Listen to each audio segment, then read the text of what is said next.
actual action item as opposed to read.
Mine's actually a long one because I have a Phoenix Union.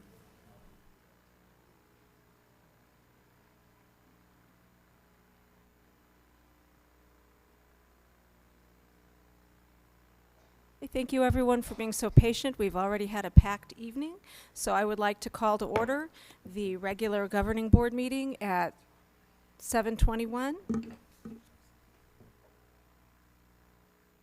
All members are present, and I believe now we will do the Pledge of Allegiance. So please stand for the pledge. Pledge allegiance to the flag of the United States of America, republic for which it stands,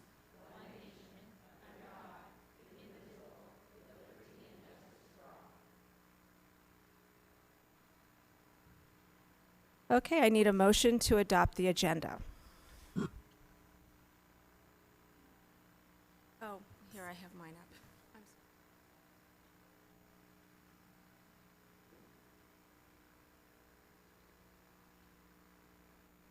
I move we adopt the agenda, but I wanted to move item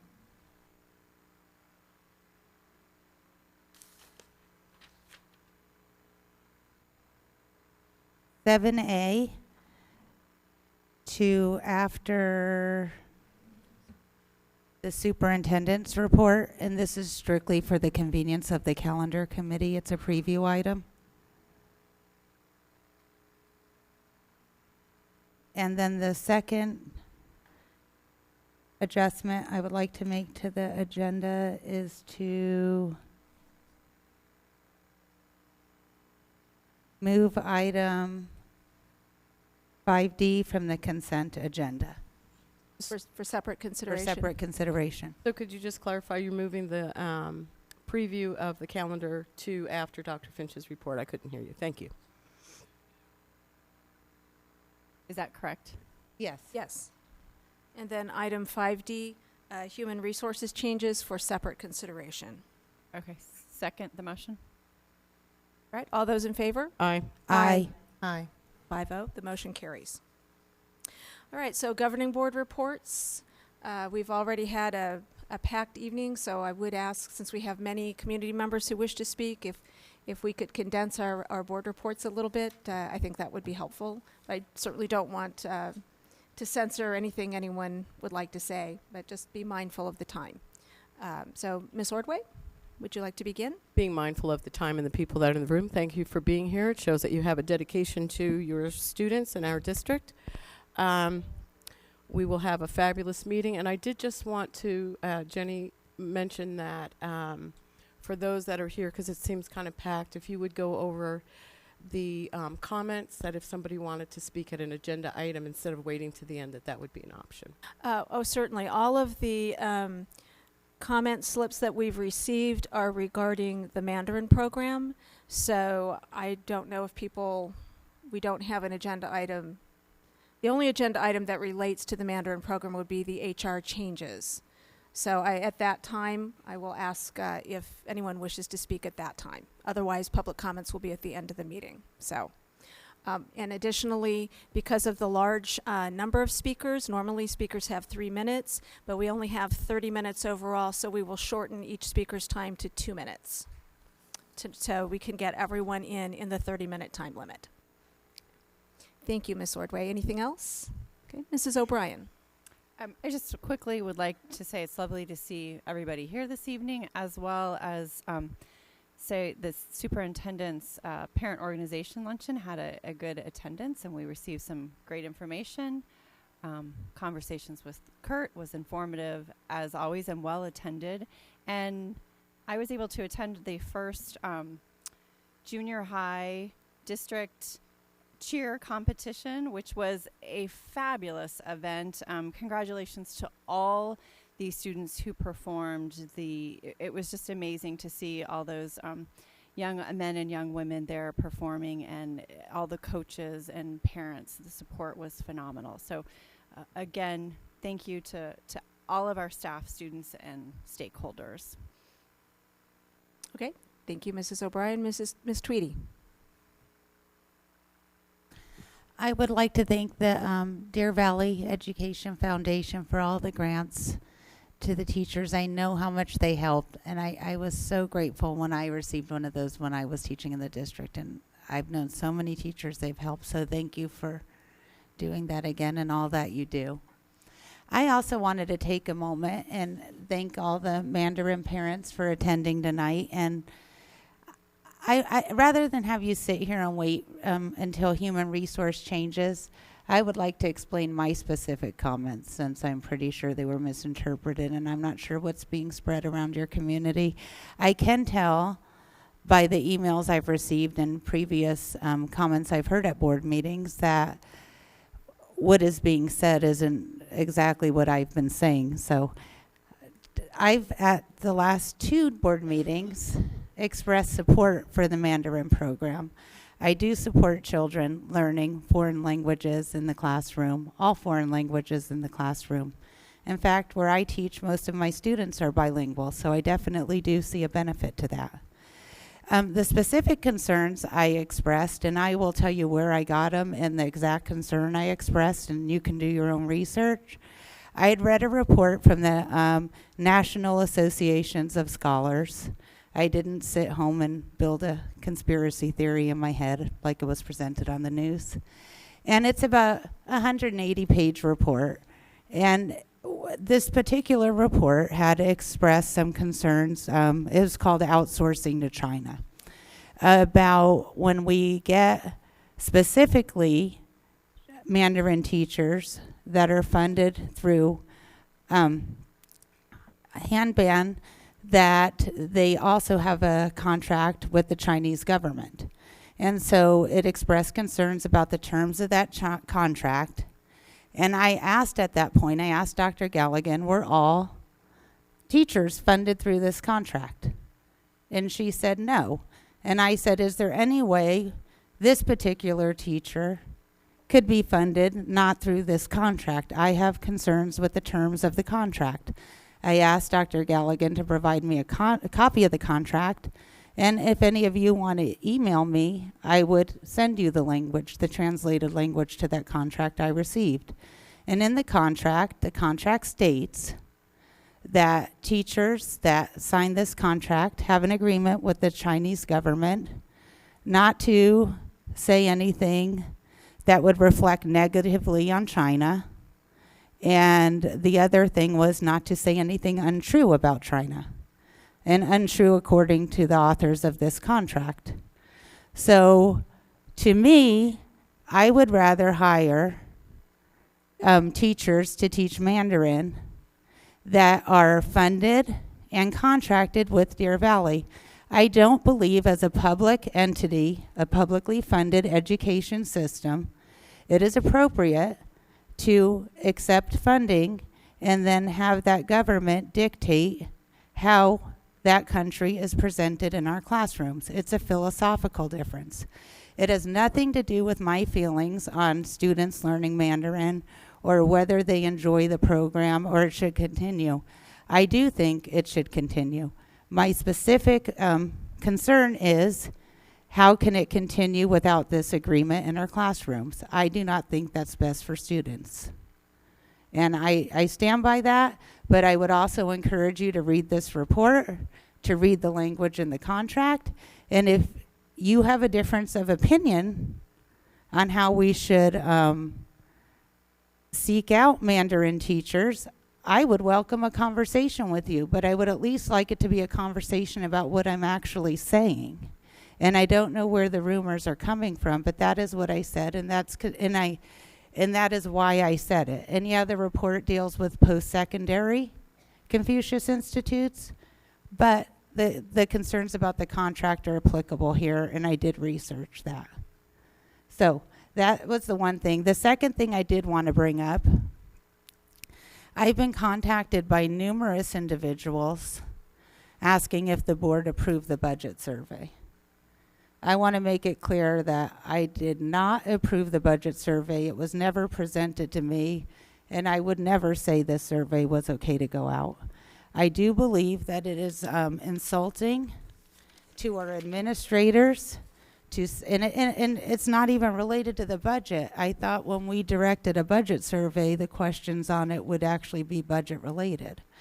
And it says about changing administrators at consistently underperforming schools. That is not related to the budget. There are other reasons a school could be underperforming unrelated to the administrator.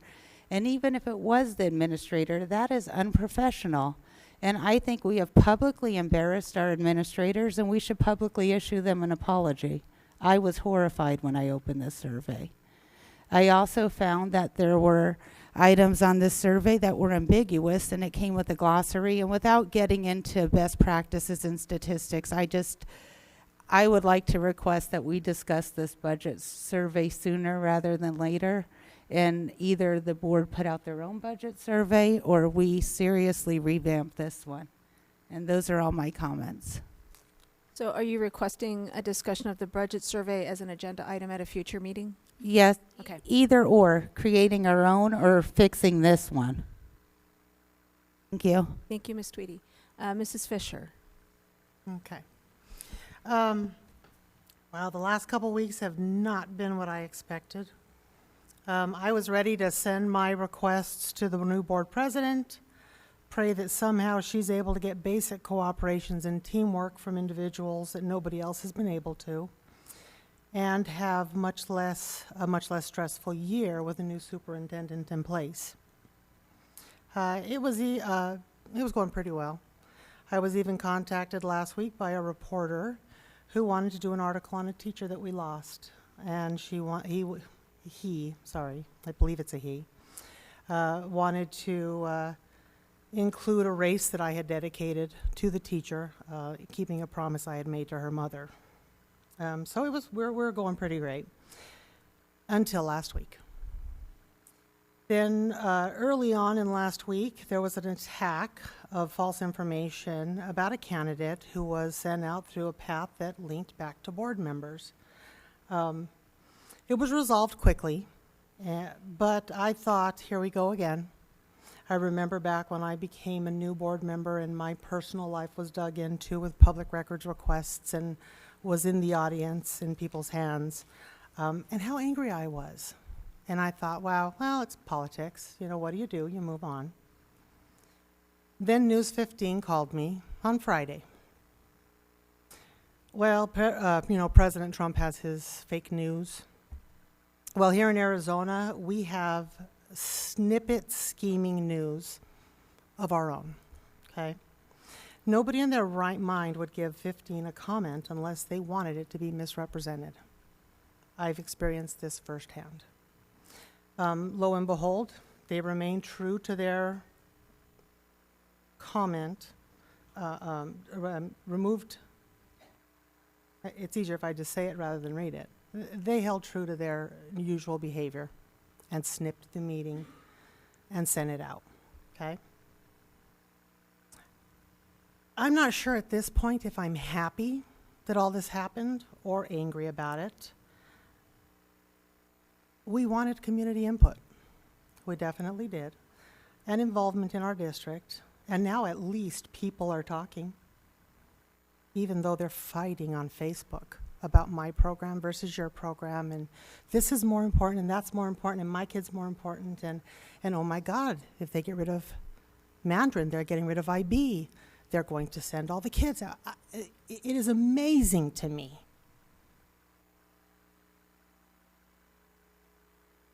But more than anything, I got some clarity, some real clarity. People are watching, but they're not necessarily listening. That was more than clear when my own daughter walked in my home and began to lecture me about what we should be teaching our kids, which apparently she also lectured people online, because every kid on every corner is our fault because they're not being taught life skills. And life skills are more important than this skills, and on and on. I finally had to stop her and say, quit. Have you watched the board meetings? Do you know what we're talking about? Well, you guys are talking about Mandarin and whether you're going to keep it. And I said, have you watched the board meetings? And I told her, I said, go watch them. I don't want to hear about it until you watch them. She watched them, and she said, you aren't even evaluating the program. I said, no, we're not. You guys are just talking about a contract, just a contract. I said, yes. He said, and Darcy asked that, could they have a contract with us? And I said, yes, we did. We asked that. Could they just have a contract with us? Well, I don't get it, Mom. Then why is everybody in an uproar? Katie, stop arguing with them. Stop getting involved and stop. Just stop. So it concerned me that people don't watch the whole meeting. They watch what Channel 15 snipped and put out there. And that's truth. That's fact. That's the whole thing. You could take a snippet of any sentence and make it into whatever you want. The next thing that was very prevalent was that, well, I know Mrs. Fisher's opinion. I know your opinion. I have your opinion. I know your opinion. I've received emails that they know my opinion. I would like to know how anybody could have my opinion, because I myself do not yet have my opinion. For 3 years I have sat on this board. For 3 years we have asked, let's take a real look at Mandarin and see what are its benefits, what are its costs, is it expanding, what's happening with it, what are we doing? And every time the word Mandarin is said, someone panics the entire community that we are going to get rid of Mandarin. Every time. So for those who believe they know my opinion, I'm glad you know it, because I don't yet. I know that children who know multiple languages are better off than children who only know one, whether it's Mandarin or French or Spanish or what have you. And by the way, this did start an argument with my mother. Why didn't we learn Spanish? Because that's her first language. The second thing it really was that we need to take a real look at all of our programs. Make sure that we are aligning them with the areas, what that community wants. Make sure that we are having programs that are sustainable. If you have a program that's great, but you can only afford one school, then keep it in one school. Quit spreading it out everywhere and killing it. Enhance it at one school. Enhance the other one at a different school. Be purposeful and thoughtful in what we are doing rather than just hitting and missing and tossing it out. So I believe, and I would hope, that we take a real look at all programs. The third point, and it is the main point of clarity that I received, and it was actually started with a parent who was interviewed, and they stated about politics not being in there. And I've got to say, politics has no place in this. It shouldn't. Every time the word Mandarin is stated, like I said, individuals find a way to panic the community. What we do know is that we were told by a Mandarin parent that a board member went and had a meeting about it. We were told in emails that it was implied that an administrator was spreading information. I even have a response from a parent. I said, "Where are you getting this?" And she said, "Oh, I don't want to say. I don't want to get anybody in trouble." I am asking any board member that is, or any administrator, who is going out and doing this, just stop. Period. Stop. It is cruel to keep parents worried about their children having their program pulled out from underneath them. It is, these parents and these children are not pawns in a political game or a political move to push any agenda. Everyone on this dais and every administrator in this room knows that any program is not pulled on a moment's notice. They know this, and I do not appreciate them going out and panicking parents that someone is going to destroy their program. Parents are having a hard time getting issues resolved in other areas. And yet we have buddies coming and meeting with the superintendent with the sole purpose of slamming 3/5 of the board. We have backdoor deals being made at our support organizations for self-promotion. We have individuals spreading fear as a method to force issues. The work here should not be centered on politics. Mrs. And Fisher? I'm almost done with my report. All right, thank you. And it is also not a springboard for a higher office for anyone. This is a lot more than I intended to say, but I wanted parents to know that there are many factors to every program. It is our responsibility to look at the various parts, and looking at one part does not mean we are going to destroy or remove your program. In any time we are going to discuss a program, we will include our public, period. It's what we do and have done. Now, the only part that I had intended prior to Friday to have was a agenda request. I am requesting that we take, I know SR&R is on our list of things to prioritize. I am asking that we review 3 specific areas. One is reviewing the consequences and infractions and the statutes listed. Some of them are criminal code, and they are being applied as criminal code when they in fact are not. The last time we reviewed this was in 2016. I believe it was March. I looked at the study session. Right. And we agreed that we needed to move forward. But it has stagnated since. And your next request?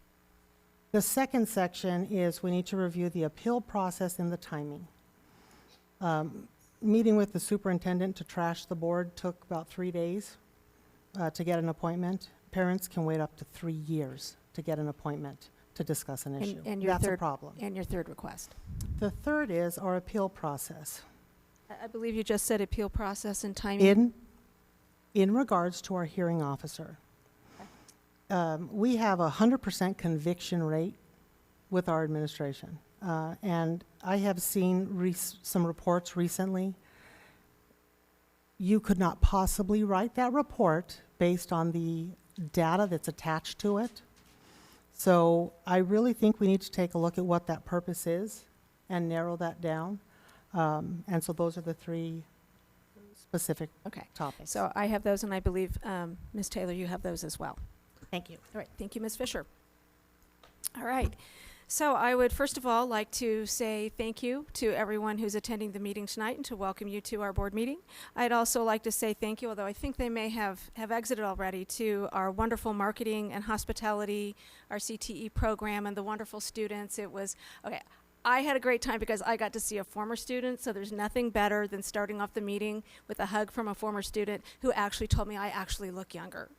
Okay, I kind of asked her, don't I look younger? But, you know, hey, I'll take it. So that was awesome. I would also like to echo Ms. Tweedy's concerns over the budget survey. I had some similar concerns with the content of the questions that were asked. Some of them were rather leading questions and didn't actually apply to the budget process. Some of them were things that would be decided through the negotiated solution teams. And then it also, I noticed through SurveyMonkey, of course, they track your IP address. Raise your hand if you have more than one device at home. Okay, that was a trick question. So yeah, you could actually take it from your desktop and then take the same survey again from your phone and then take the same. Okay, I'm sorry if I did that and I invalidated all of your data. But I think when we get information or we're seeking input from the community, we want to make sure that the data we're getting is reliable. Otherwise, it's not really something we can consider. So I would I would also be interested, or we have that down as budget survey as an agenda item, and looking at, how can we track this a little bit better? Because once I started counting all the other devices in my house, plus my kids, I could have taken the survey a lot of times. So, so that would be I think that's it for my board report. And Dr. Finch, on to you. Okay. Let me weigh in too on the survey, because we had the exact same discussion at the executive cabinet level. The way we looked at it was this was board driven, and then the Mr. Migley, carried the ball and got community members to be on the committee, and he's going to be given a report on the data as soon as the survey closes, that kind of thing. We also debated on whether we should interject ourselves into the survey, change it, what you are discussing. And our logic to not doing that was this is what these community members thought was important. So if I came to them and said, no, you're not thinking correctly, you need to change this, and this, then it would have maybe handcuffed them. So what I tell people when they ask me the same question or that they have the same concerns, I told them watch the sessions, and that'll make a ton of sense when you watch the sessions that are online on our website. That's the first tip. Once you see that, then you'll understand how they got to those conclusions. And then Mr. Miglorino's task is to herd these cats all in the same direction and try to get some narrowing of the topics. So, for example, the administrator one was the only one they all agreed on. And so if he would have said, well, we should not do that, he would have been cutting legs off of the committee. So I told him we are going to evaluate it with that lens, and also your concern as well. We'll evaluate it with that lens. So we didn't want to shape the committee's thoughts once they came up with those. So we did have that very same discussion. So that was the Yeah, and I did hear from community members who said this isn't a budget survey. So if we're putting something out as a district that says it's a budget survey, I understand that there was a committee involved and you wanted to give, some empowerment to the committee. But if we as a district, it says Deer Valley's budget survey and it's not a budget survey, I think that does not reflect well upon us as a district. So I don't disagree with you, but my 2 cents. we just thought logic-wise we shouldn't interrupt the process. But not trying to hijack your report. Go ahead. That's all right. No, you're on the right trail, though. I just wanted to share what we had the exact same discussion. So, yeah, we did too. And so, and again, I told them just like you were saying, watch the video. If you watch the video, it'll make a lot more sense. So that's what I've been telling everyone that calls. So that's it. Is that it for your report? Yeah. Okay, be so good. I think we are moving on to, we moved up item 7A, the preview for the calendar. So, what's that?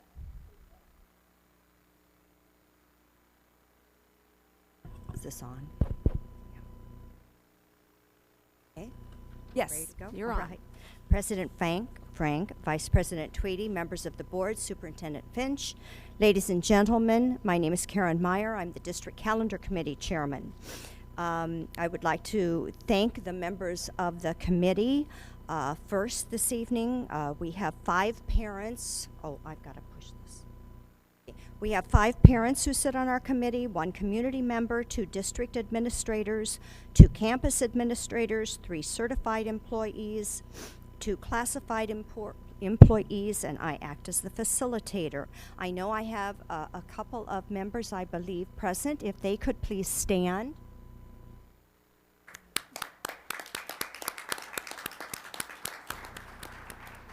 We have Sharon Weiser, who is our administrator. Steve is classified, and Mr. Charles Henry is a community member who has so graciously went from being a parent and has sat on the committee for a long time. So I thank them. Oh, and Ms. Borgeson over there in the corner is a district administrator. I thank them for being here this evening. The purpose of the calendar committee is to discuss options. We are now to the 1920 calendar, and to bring recommendations to you, the board. We do not, in our committee, for the purposes of the audience, discuss staff development early release days, the half days, or the full release staff development days. These are determined by the district. We are looking at start, end, and holiday breaks, those kinds of things. So before we move to the 2020 calendar, I just wanted to review for the board the calendar you adopted last year for the 18-19 school year, because we do like them to be out for planning purposes. So if you look at this calendar, it's a little hard to see, I know, in the audience. It is basically a similar calendar to what we have this year. We are going to start on Tuesday, August 7th. In September, we have Labor Day off, and then on the 10th, we have a fall break day that happens to coincide with Rosh Hashanah. We have in October the 5th for a 4-day weekend, and the 8th, which coincides with Columbus Day. In November, we of course have Veterans Day, and then you chose to have 3 days at Thanksgiving. We have in the past kind of gone back and forth, 5 days, 3 days. It was the committee's recommendation to you last year, if you remember, that whatever you chose for 19 would become a standard that we would follow. So the calendars we bring to you this evening happen to all have just the 3 days at Thanksgiving to be consistent with the recommendation from last year. In December, we have our 10 days off for winter break. Obviously, our January and February breaks are the two, Martin Luther King and President's Day. In March, we have a typical spring break in the middle of March. April 19th is Good Friday, so the spring break coincides, and they did put in, by moving the start date to April 7th, we have a 4-day weekend in April. And so this is the calendar that you approved. We are ending school then before Memorial Day. The last day for students is May 23rd. So this is the adopted calendar for our 2018 school years, just to review it for you. Before we move on to our recommendations for 1920, we did look at other school districts in our vicinity, and I just draw your attention to them, those that have a 1920 calendar out. Peoria we always look at, because I will bring up, Peoria gets first choice at the University of Phoenix Stadium for graduations. Therefore, I always pay close attention to what Peoria is doing, because that's a big deal. They start August 7th. They take Columbus Day. They do have a week at Thanksgiving. They do kind of an interesting, state law says you're only supposed to have 10 days winter break, but some of the school districts do get around it a little bit by, they have a teacher work day right before winter break, and then they get 11 days. We kind of have been directed by our former superintendent and the board to stick to the 10-day policy, so that's what we have been doing. They do not take Good Friday, and they have they end before Memorial Day. Paradise Valley, even though they don't have their 1920 calendar out yet, you can see that their 18-19 calendar is very similar. They take both Rosh Hashanah and Yom Kippur, as well as Good Friday, and then the typical rest is quite similar to ours. If we go on to Glendale Union, as you can see, they do a fall break. They're not doing Columbus Day, but they're still having a fall break in 1920 for 5 days. They only do 2 days at Thanksgiving, and they get 12 days on their winter break by having their offices open on December 20th and then doing a staff development day the first day back in January, and that's how they get 12 days for a winter break. They do not take Good Friday. They end before Memorial Day. And then in looking at Scottsdale, they have both Jewish holidays as well as Good Friday. They take quite a few breaks, and therefore they are actually ending after Memorial Day. They're kind of the only school district I found in our vicinity that actually ends after Memorial Day. until Memorial Day gets to be very early, and then it's a whole shift. Everything kind of shifts every 5 years, as we know when we look at our calendars. So with that information, and then these are the considerations that we went through: a student-centered calendar for academic purposes, of course. We have to look at our graduation dates. I also act as the graduation coordinator for the district, so it kind of goes hand in hand. For 1920, we have Monday and Tuesday, May 18th and 19th. And we have worked with that by having half days for the high schools that graduate on that particular day, even though we're ending before the actual end of the school year for the underclass students. But those are the dates we got because Peoria took my favorite dates, so that's how it is. The last day for students would be May 22nd, which would be before Memorial Day. We must have 180 student contact days. We don't want to put a fall break into the third Wednesday for PSAT testing.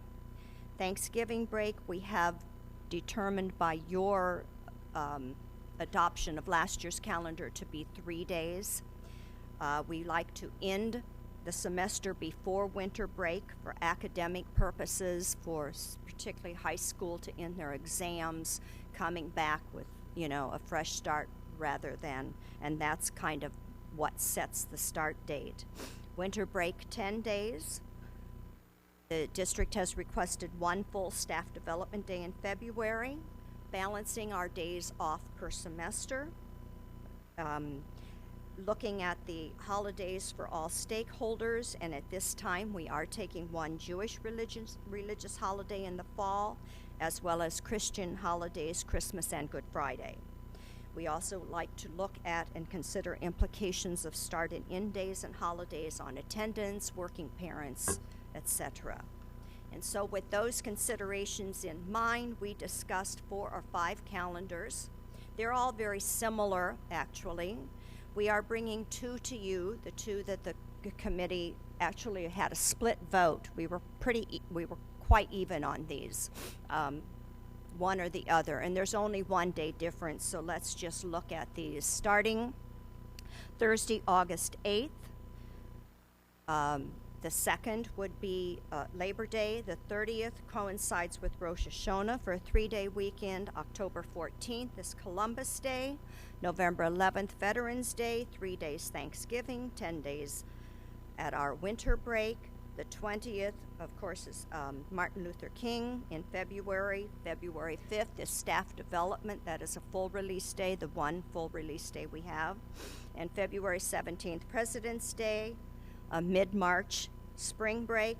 April 10th coincides with Good Friday. And then we would be ending school May 21st, Thursday, with teachers' last day, May 22nd. Graduations Monday and Tuesday, but we have worked that out and we know that works. That is option A. Looking at option B, there is 1 difference, and it is simply in the fall break. If we look, it's 1 day, October 7th start. We have in then the same Labor Day, you have September 30th and October 1st, putting in a 4-day weekend. That is actually both days of Rosh Hashanah, and that would make a 4-day weekend, and that's the difference. Option A has only 1 day, September 30th. Option B has October 1st, and that moves the start date from the 8th to the 7th.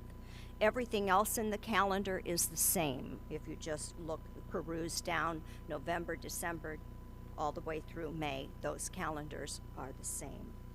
And so those are the 2 calendars. There was an even split on the committee's recommendation. And do you have any questions? I just looked at the comparisons. Were there any other school districts that would start on a Thursday? Because it just seems so close to Friday, which then seems close to Monday. We've done all of them, Monday, Tuesday, Wednesday, and Thursday. And actually, there's, and Ms. O'Brien has sat on the committee and sat through many discussions. Hey, so have I. People don't. You have 2 days to get your paperwork done, and then you start back on Monday. Teachers like it. They have kind of a get in there. They all work. They all work. Okay, that was just a question. My only one right now.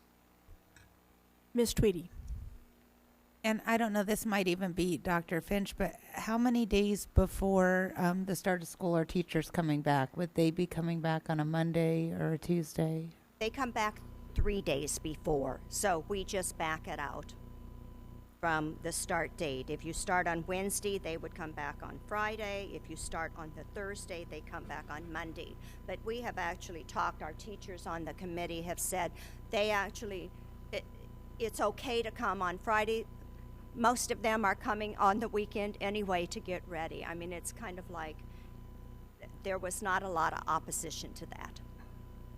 Oh, okay. And I guess my only next thing is a comment.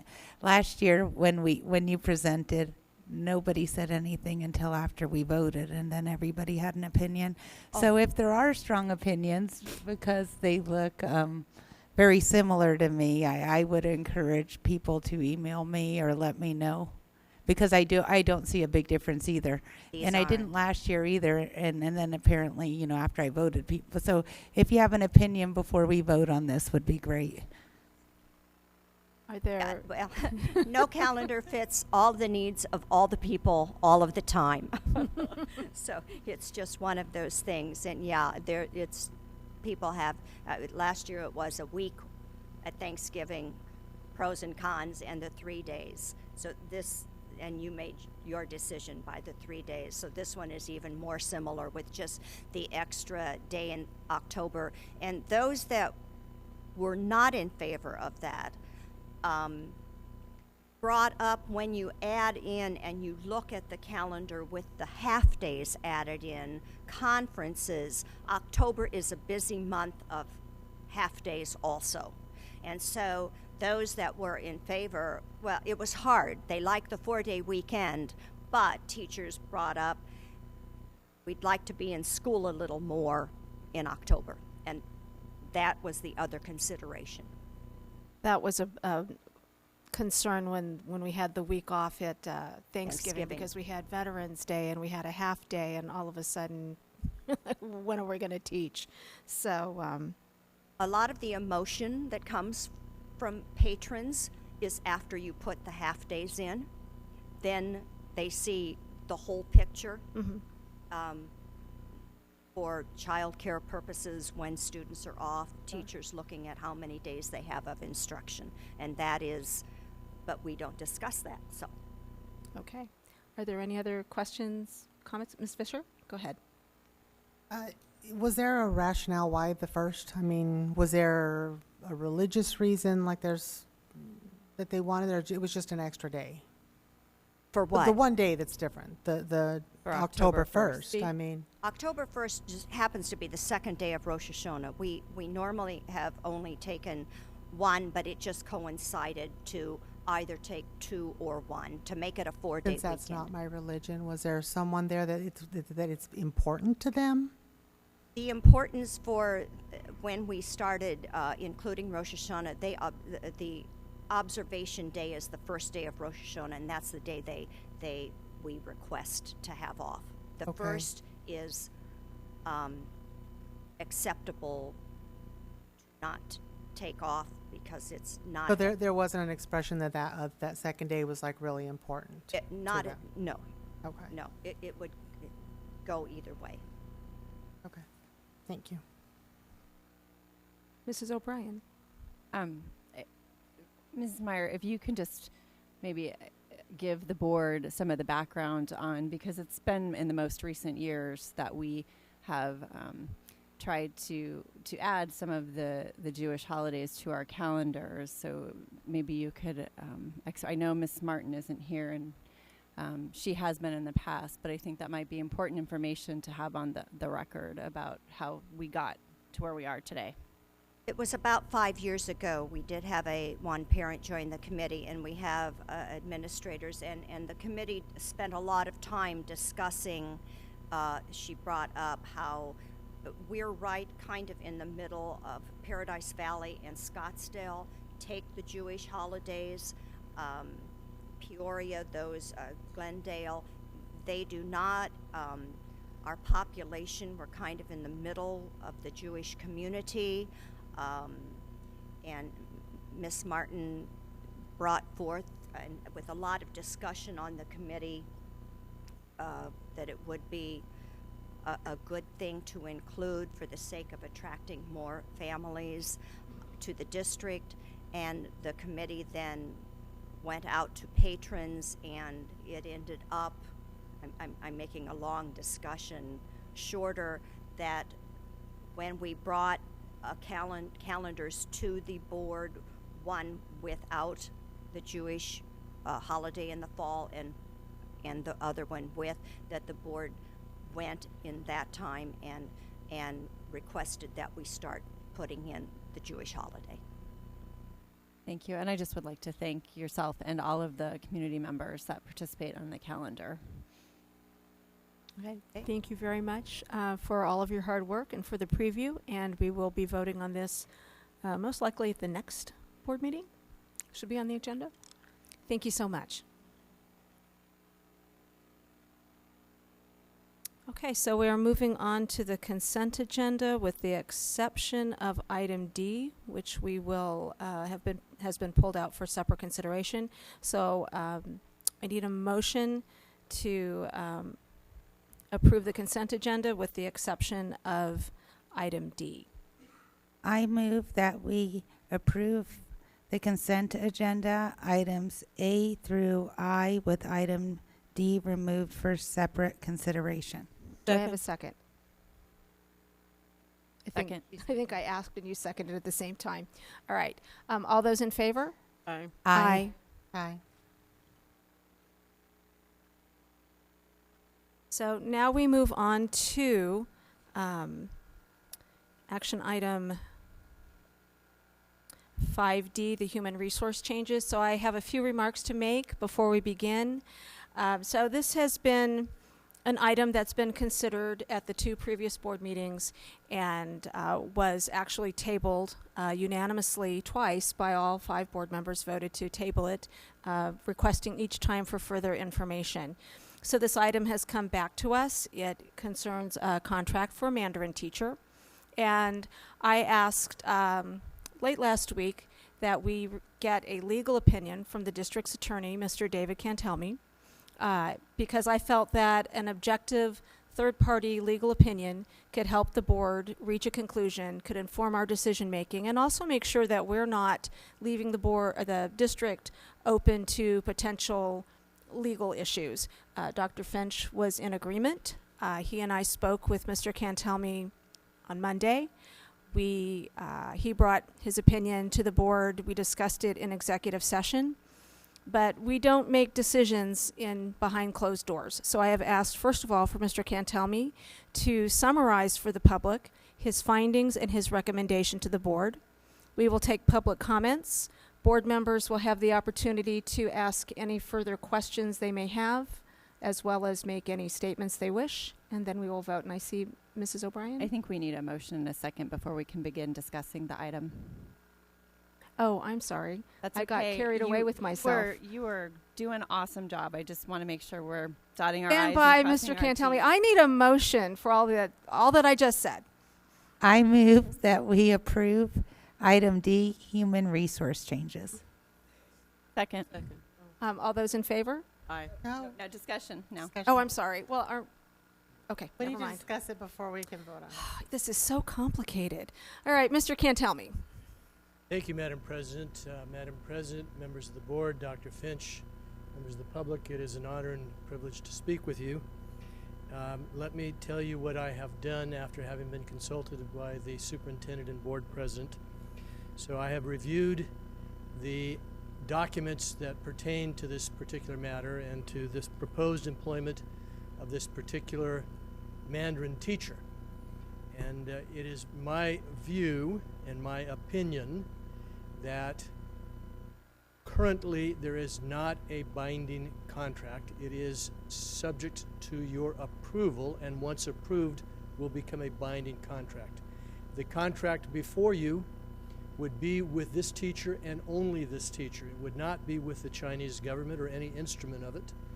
It would not be a contract with the Confucius Institute, nor would it be a contract with Arizona State University. It would be a contract with this specific teacher, and it would expire on by its terms on May 25 of this year. My recommendation to you would be to approve the contract and let it carry out. You have a larger question before you at some point relative to the program, to ASU perhaps, to handband perhaps, but all those are issues, in my opinion, for another day. They're certainly appropriate to be considered and to be talked through and to be debated, but for today's purposes, it is a contract with an individual and only an individual, and my recommendation would be to approve it. And I'd be happy to answer any questions that I might.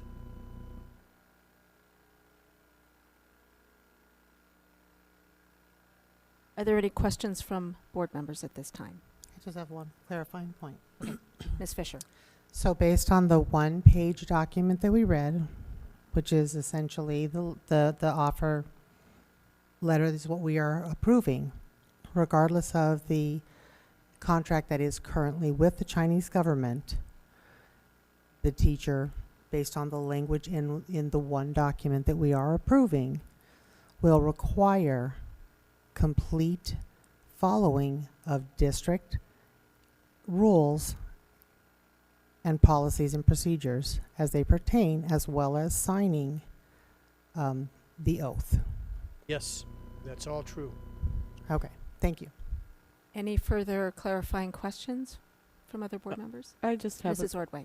just an observation. It's not any different of what he's signing then and doing than any of the other teachers that we have. They all are there to sign and follow our rules. So I thank you for explaining that for a little further information. It is different, though. He does have a separate separate contract. This Okay. teacher, however, the contract with us, however, is clear, correct? Yes, I and it just obligates the teacher to follow the same rules, same policies, take the same loyalty oath on the Correct. same footing with every other teacher. Ms. Ordway, did you have another Yeah, question? to clarify what I was saying, this contract is no different than any other teacher that we have from the Confucius classroom that's been given to us through Hanban. It's not a separate or different contract. They all follow our rules. I was just pointing that out. Okay, thank you. And thank you, Mr. Cantelmi. So I believe we have a number of individuals who wish to speak at public comments. So again, the time has been reduced to 2 minutes to accommodate all speakers. I will call the first 5. If you will please step up to the podium, Ms. Tweedy will read the admonishment, and I will do my best to pronounce your names correctly. Matthew Murphy Lozano, Russell Lindsay, Wesley Thomason, Todd, I believe it's Bunger, and Michael Doweski. Is it Doweski? Okay, awesome. All right. So Ms. Tweedy will read the admonishment before you begin. The board invites public comment on the district's business in general and on any agenda item in specific. All speakers must observe the rules of decorum. Speakers must fill out a card listing name, address, topic, and hand it to the board secretary prior to the president calling the meeting. Speakers must make their comments in no more than 3 minutes. If necessary to accommodate all speakers within the 30-minute overall limit, the board president may shorten each speaker's time. Constructive criticism is in order. Rudeness, vulgarity, disruptive conduct, or remarks respecting personal dignity are not in order and will not be allowed. Under the Arizona Open Meeting Law, the governing board cannot discuss or act on any items not listed on the agenda. Board members may respond to criticism made by a speaker, ask staff to review a matter, or ask that a matter be put on a future agenda. Do I say I do? My name is Matthew Murphy Lozano. Hello. I moved here about 2 years ago. My son just started kindergarten in Gavilan Peak. My daughter will start in the coming fall. I work for a global enterprise headquartered in Phoenix. We do mining operations across the world. Most of it is in the U.S., but recently we sold 2.6 billion in assets in Africa to the Chinese government. And I thought I could come to maybe show another perspective that isn't often shown. It's highly important that during those kind of business dealings that you don't have Chinese speakers doing that negotiation, because it's a state government. The country itself bought that mine. And so I think the program is highly valuable in growing Chinese-speaking U.S. citizens around the country. So I'm a little nervous. And it's actually why I moved to Anthem. I got moved to corporate, and when I was looking at all these places, it took a lot of effort to find a management program so my kids could grow up learning to speak Chinese, which is what they're going to do that no matter where I live. But Gavilan Peak was such a hidden gem that we found.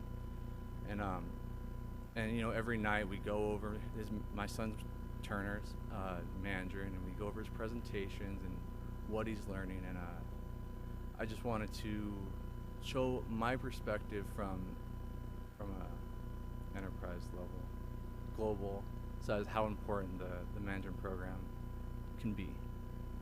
Okay, thank you, Mr. Lozano. Our next speaker, please state your name for the record. Good evening, thank you. My name is Russell Lindsay. I'm the proud parent of 8th graders, twins at Gavilan Peak School. Thanks for allowing me the time and forum to address you this evening. I am concerned about the issue regarding the potential for adding a teacher to Boulder Creek. Our kids will be freshmen there next year, and it would be a shame if they're not able to continue what they've started 8 years ago. They're the charter class. They'd be ashamed to end that without proper teachers at school to help them out. A couple things, just doing some research. Through Deer Valley District Maintenance and Operations Override. It was an issue that was passed in 2015, available here through 2020. It allows DVUSD to maintain class sizes, attract and retain teachers, staff, continue support for counselors and nurses, provide dedicated funding source for free all-day kindergarten, including transportation, and support programs like fine arts, physical education, gifted services, language immersion, international baccalaureate, and more. As far as I know, the only language immersion program in Deer Valley is Mandarin, Gavilan Peak being the charter school for that, and DVUSD. Attracting and retaining teachers is part of this override, and the current situation regarding the prospective teacher for Boulder Creek falls under this override program. Off of your website, under DVUSD organizational profile, strategic context, quote, "The current educational movement emphasizes the importance of higher education and career readiness in a global economy, providing more options for students upon graduation." There are 64 Confucius Institutes in the United States, in 37 states. They can provide additional education beyond the high school programs.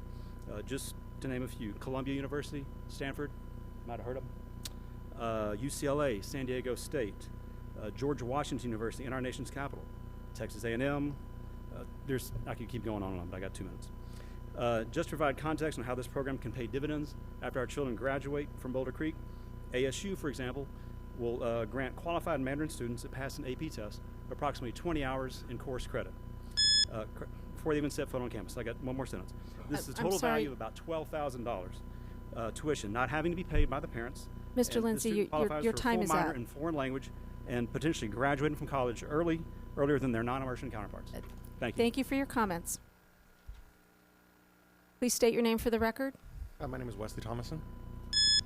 I have 7-year-old twins that currently attend the Mandarin program at Desert Sage Elementary School. I just wanted to share how great this program has been for my family. My children continually come home from school telling me how much they have learned and enjoyed their Mandarin classes that day. I feel this program is not only teaching them a new language, but is also teaching them the benefits of accepting a culture different than their own. My daughter has been so fascinated with the culture that last year she chose to be the Chinese moon princess for Halloween. I regularly hear from other parents this same feedback. Prior to moving to Glendale, my wife and I were planning on sending our kids to a great school in the Paradise Valley School District, but were amazed by the positive reviews given by fellow twin parents whose kids attend the program at Gavilan Peak. We found a house close to Desert Sage and have had no regrets in the education they're receiving from DVUSD. We are very happy to have moved into the district and would love to stay here and go have our kids participate in the Mandarin program through high school. But we definitely would not hesitate to move to a different district if this program is no longer available. I hope the board continues to see the value in this program and continues to support it in the future. Thank you. Thank you very much. My name's Todd Bunger. I'm the parent of two beautiful girls that go to Desert Sage and are second grade and in kindergarten. Just want to share some experiences in my life and my children's life. We're actually not zoned for the school. It was a choice. And it's important to think about two things, in my opinion. It's choice and legacy. And the first thing is, we have a lot of choices as parents today.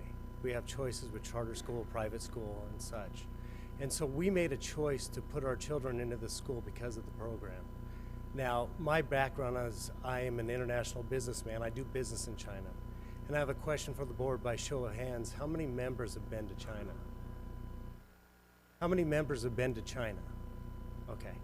So one member's had an opportunity to philosophically speak to people in China about, we got to separate the politics, and I appreciate you've been through a lot in your statements about what's transpired. Obviously, parents are very protective of this program because we know what it gives a child a chance to excel.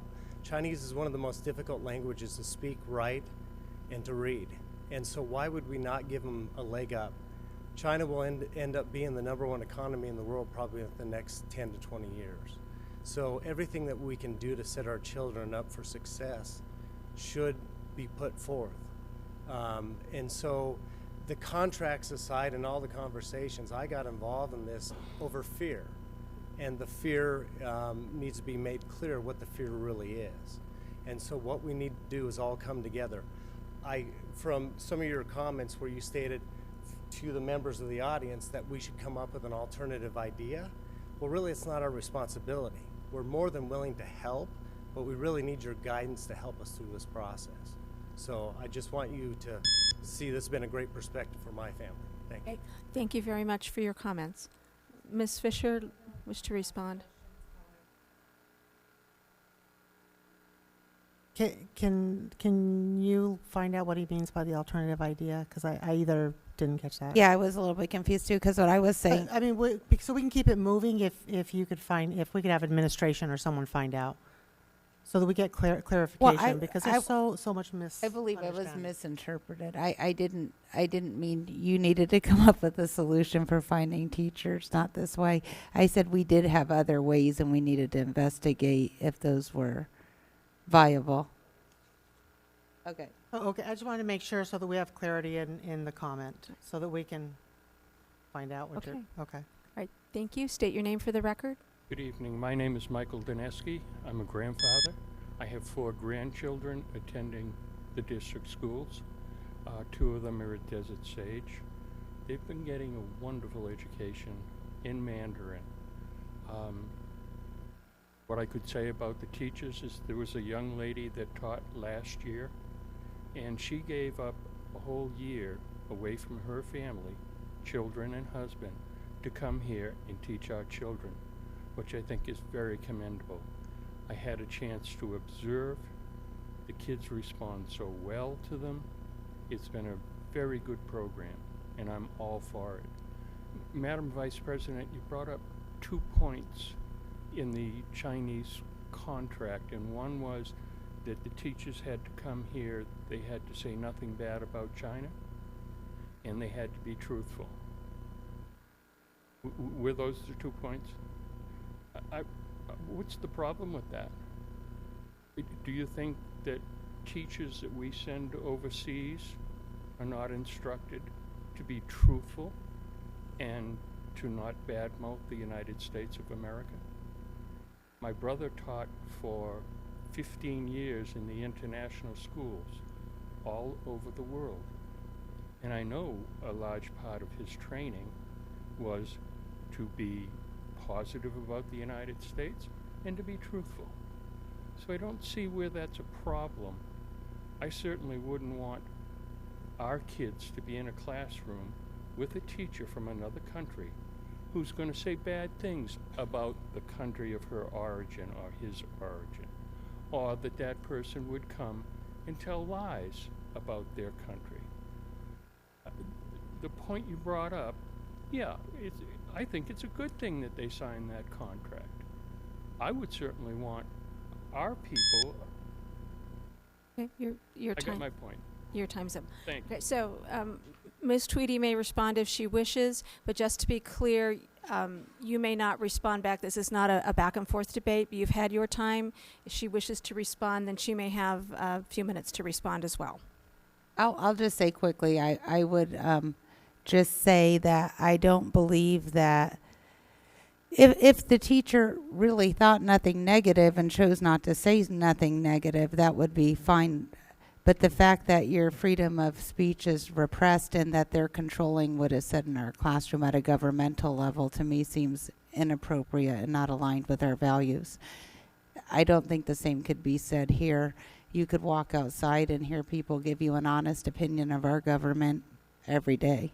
But I'll leave it there, and if you email me, I'll respond.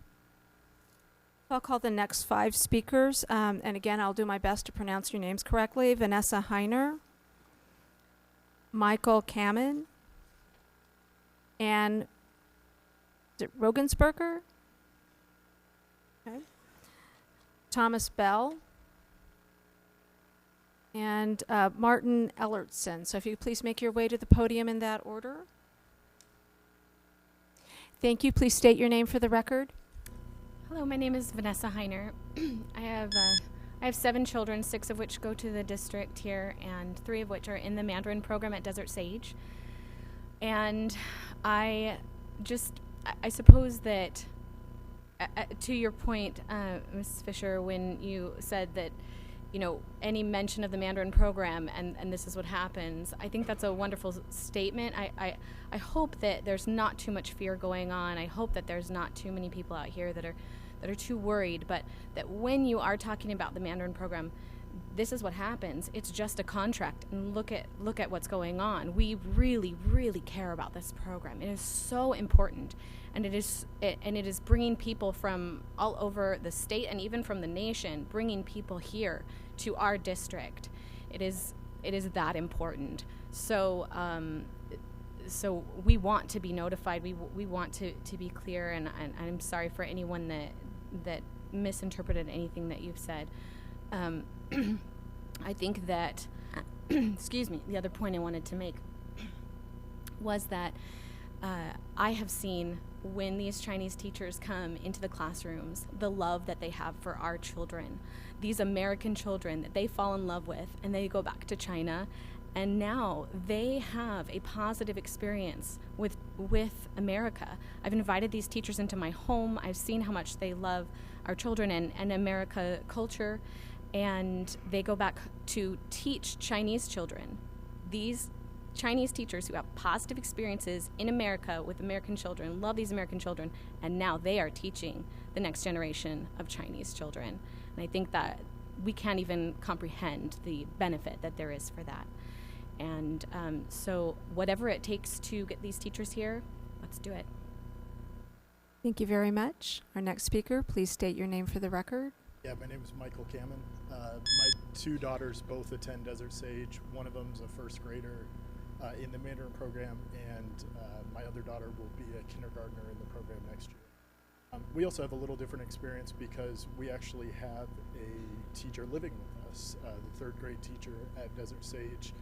We're her host family, and I don't think I can say it better than what my preschooler said when she was talking to a family member about it. and asked about Miss Gan or Ting Ting and when she would go back or what the plan was. And she looked at her straight in the eye and said, Ting Ting's our family now.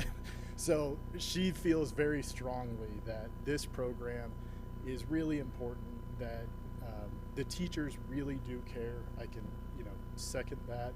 And beyond that, the experience that the students get, being exposed to different cultures, it really is enriching, and it's something that draws people here. We have friends moving back to the States that have been abroad. They had a choice to move anywhere in the Valley, and they're enrolling their kids at Desert Sage for this program. The last point I would make is I totally agree about free speech. I think it's important, but I'm not sure that classrooms are totally free speech zones. I don't think that our American teachers are free to say whatever they want, the same way that the Chinese teachers aren't free to say what they want. I think it's all guided by what the curriculum is, and I don't think the curriculum says, please come in and say bad things about China. I don't think that's something that they'd be expected to do.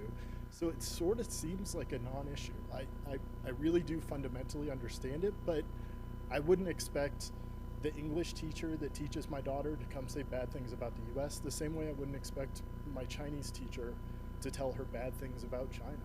It's just not part of what they're there for. So thank you very much. Thank you. Our next speaker. Hi, my name is Ann Bogensberger. I have 2 children in the district. They both attend Gavilan Peak, and I have a 3rd child that'll start in the fall.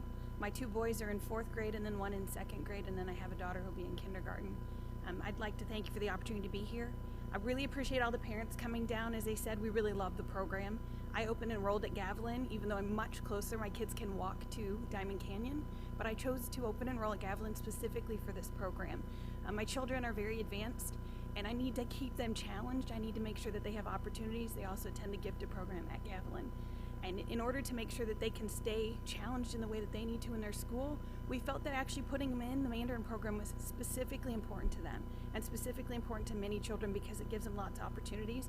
It allows their brains to develop more than they would have developed otherwise. If you pick up the Mandarin language, you can pick up many other languages. My concern now is that the program has already started, and I think to take it away from those parents, especially the 8th graders, I really appreciate them, their parents being here and speaking on behalf of the rest of us to come. We need to keep the program going. I really appreciate the district attorney coming and reading the contract as a very educated person to support that.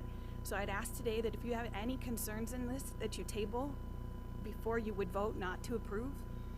The importance of this is that it takes a long time to get a visa. I work at Honeywell. I'm a director of 150 people. I have 85 people who work for me in India. I have 5 people who work for me in China and 6 people in Puerto Rico. I'm a very global person, and I work with many people across the world, and I can tell you it takes a long time to get a visa.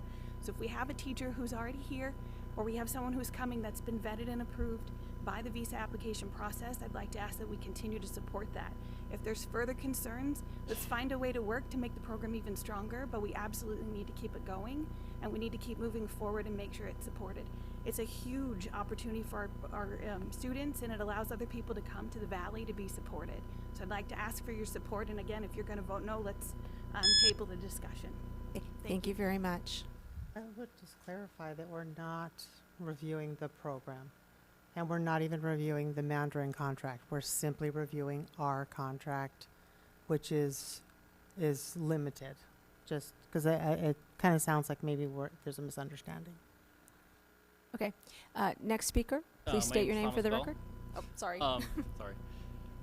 We moved to Gavilan Peak specifically for the program. We moved up from here from Tempe, and we were very encouraged. We looked into the program. We wanted to find out what the best for our student was. I have a kindergartner now, and I will have my daughter attending the program in 2 years.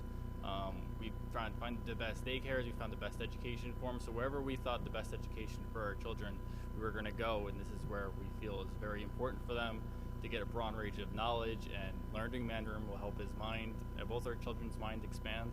My dad spent several years in Hong Kong and didn't speak a darn word of it, didn't understand it, and it was a huge detriment to him.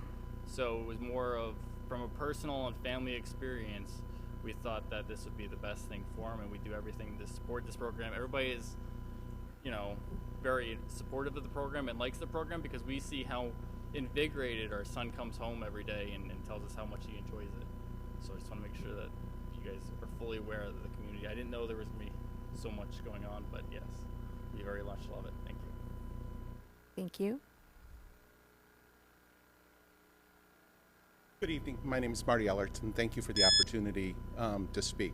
I don't think I really need to talk much about the community, our parents' support for the program. It's not what the discussion is about today anyway, but excuse me. Board Member Fisher, Vice President Tweedy, thank you for taking the time to explain your position. A few things that were said today may have been, we didn't hear them, some of us in the audience, as clearly as you've now clarified them. Apologize that you both kind of got misquoted in the news. Certainly was not a good article reflecting on our school. None of our fault. But again, thanks for raising the issue. It may have given some of us trepidation that the issue was raised and worry over the program. But thank you for being concerned, board members. I do have two students in Deer Valley School District. I have both a daughter and a grandson in the program, one of which is in the Mandarin program. But I thought it would end with maybe just a funny anecdote, because it's been a little bit of a tense evening. My daughter has very Caucasian, very French features, much like her mother. And there's nothing better than being someplace and hear her speak in Mandarin to somebody and the shock on their face seeing her do that. So if that doesn't give us all at least a little bit of chuckle about the program. Thanks. Thank you very much for your comments. So we have two final speakers. Michael, is it Desoufflé? And Becky Ramsdell.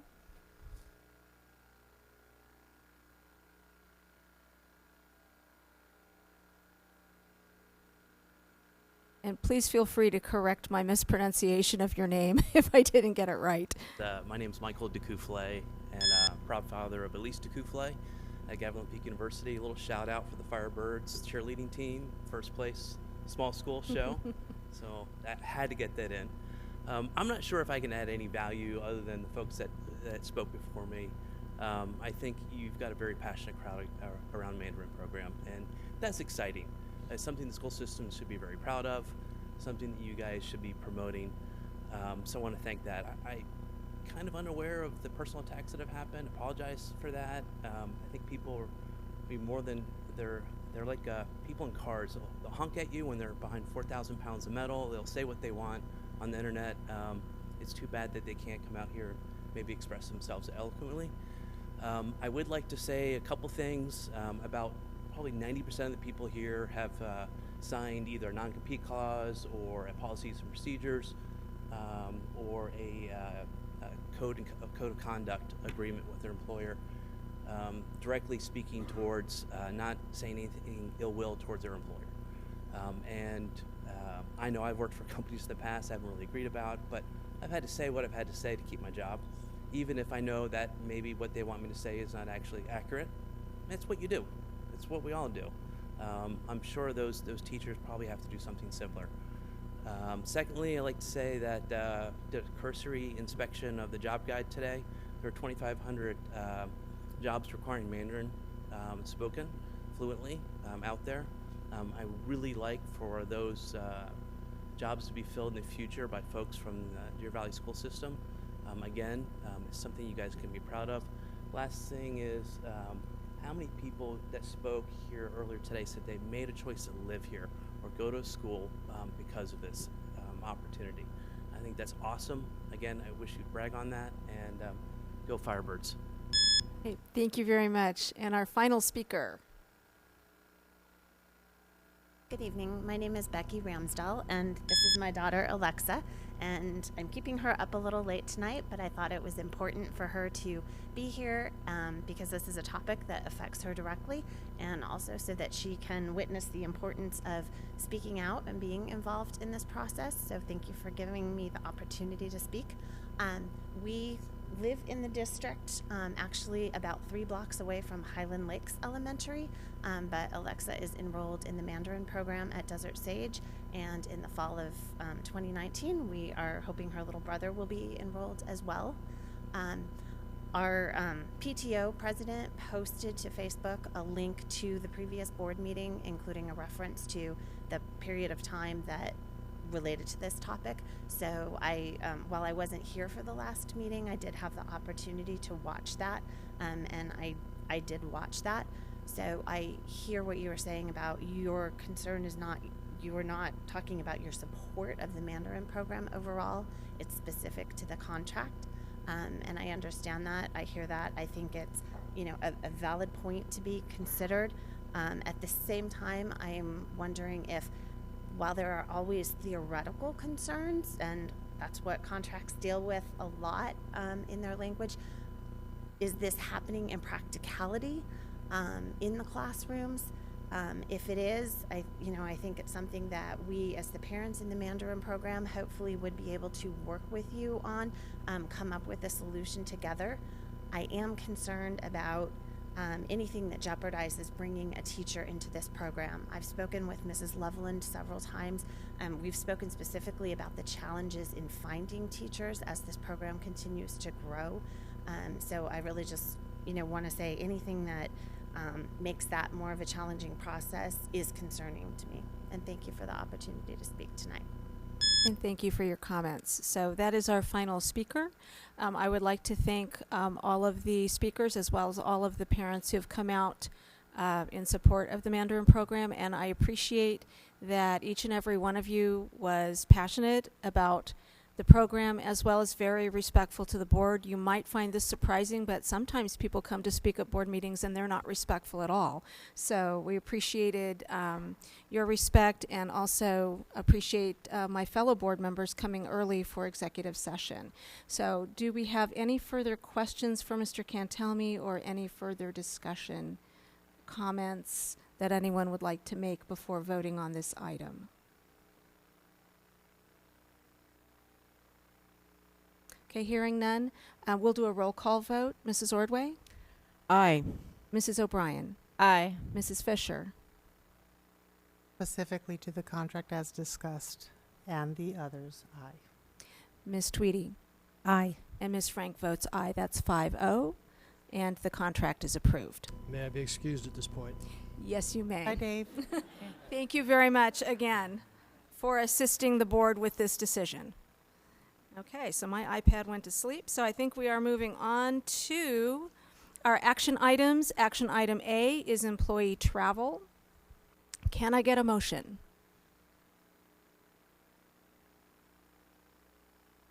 I do.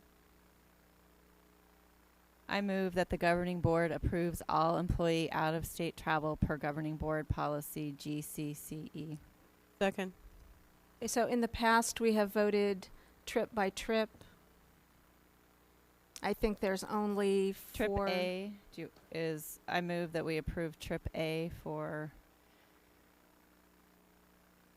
Assistant Principal Brazel to attend the Apple Distinguished Schools and Global Innovation trip. Second. Any discussion? Okay, I'll call for the vote. All those Aye. in Aye. Aye. aye. I wasn't counting. Was that 5? That was 4. Ms. Fisher? Abstained. Okay, and so 4 ayes, 1 abstention. You got it up? Yes. I move that we approve Trip B for 2 teachers to attend the Apple conference in Cupertino, California, in order to further expand our ability to leverage the one-to-one digital environment and to enhance and deepen learning. Second. Is there discussion? Then I will call for the vote. All those in favor? Aye. Aye. Aye. Aye. Aye. Okay, so it's 5-0. The motion carries. I move that the board approve Trip C for the communications director to attend the annual National School Public Relations Association conference. This is the only gathering of national school communications professionals and allows for her to improve communications in DVUSD, such as marketing campaigns to increase enrollment and projects that have improved employee relations and communications. Second. Any discussion? Then I'll call for the vote. All those in favor? Aye.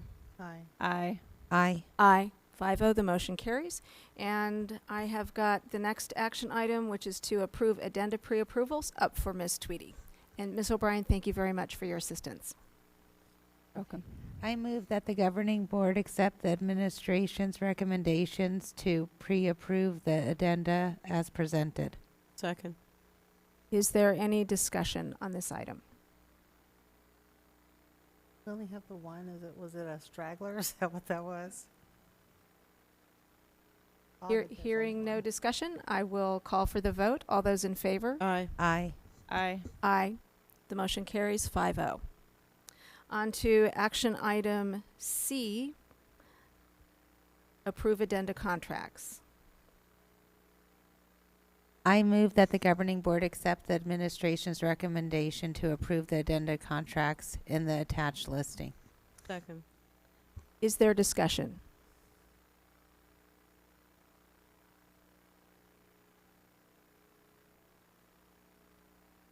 You wait long enough? Do you think you'll have some? I mean, I'm just amazed. Ms. Fisher, were you still looking, or do you have any? Okay, well then I will call for the vote before anyone changes their mind. All those in favor? Aye. Aye. Okay, so the motion carries 5-0. Oh, I'm sorry. Ms. Fisher, your vote?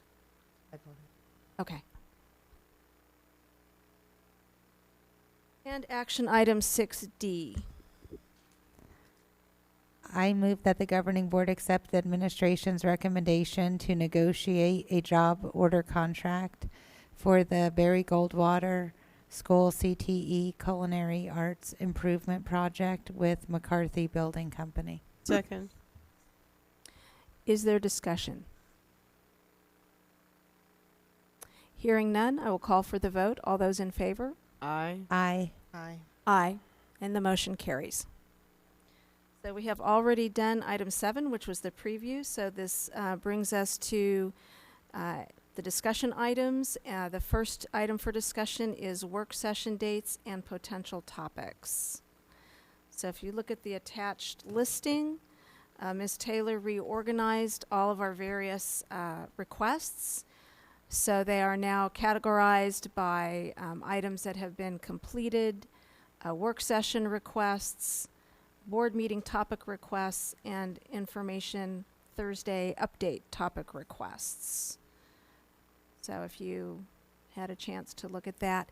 And then also there were some dates proposed for a Saturday work session, and didn't seem to work with everyone's schedule, so I don't know how the board feels about a Saturday work session or another evening work session, or if we just want to continue to work through these topics at our regular board meetings. So I will open this up for discussion.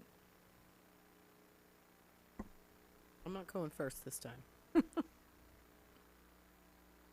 Well, the dates that were proposed, I unfortunately, both those Saturday dates already had out-of-town travel. So it's not that I'm opposed to meeting on a Saturday, it's just those were already in conflict with my calendar. So we can find another Saturday, or if there's another evening. I know that this is a hard room to book, and it's also hard to meet in the evenings. I get that. Yeah. But Saturdays have turned out to be a difficult day for me because we're in the middle of the Arizona SciTech Festival and everybody wants air quality at a science event. So that's my dilemma.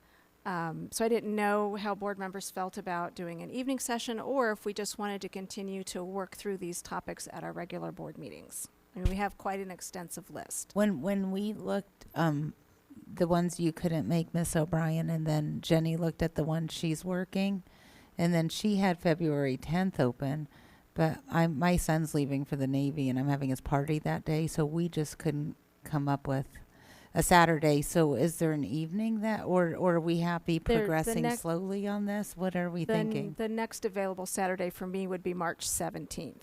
So I'll throw that one out there. My concern with trying to work through it in the evenings, that every district has a list of business that has to occur on the dates that it has to occur.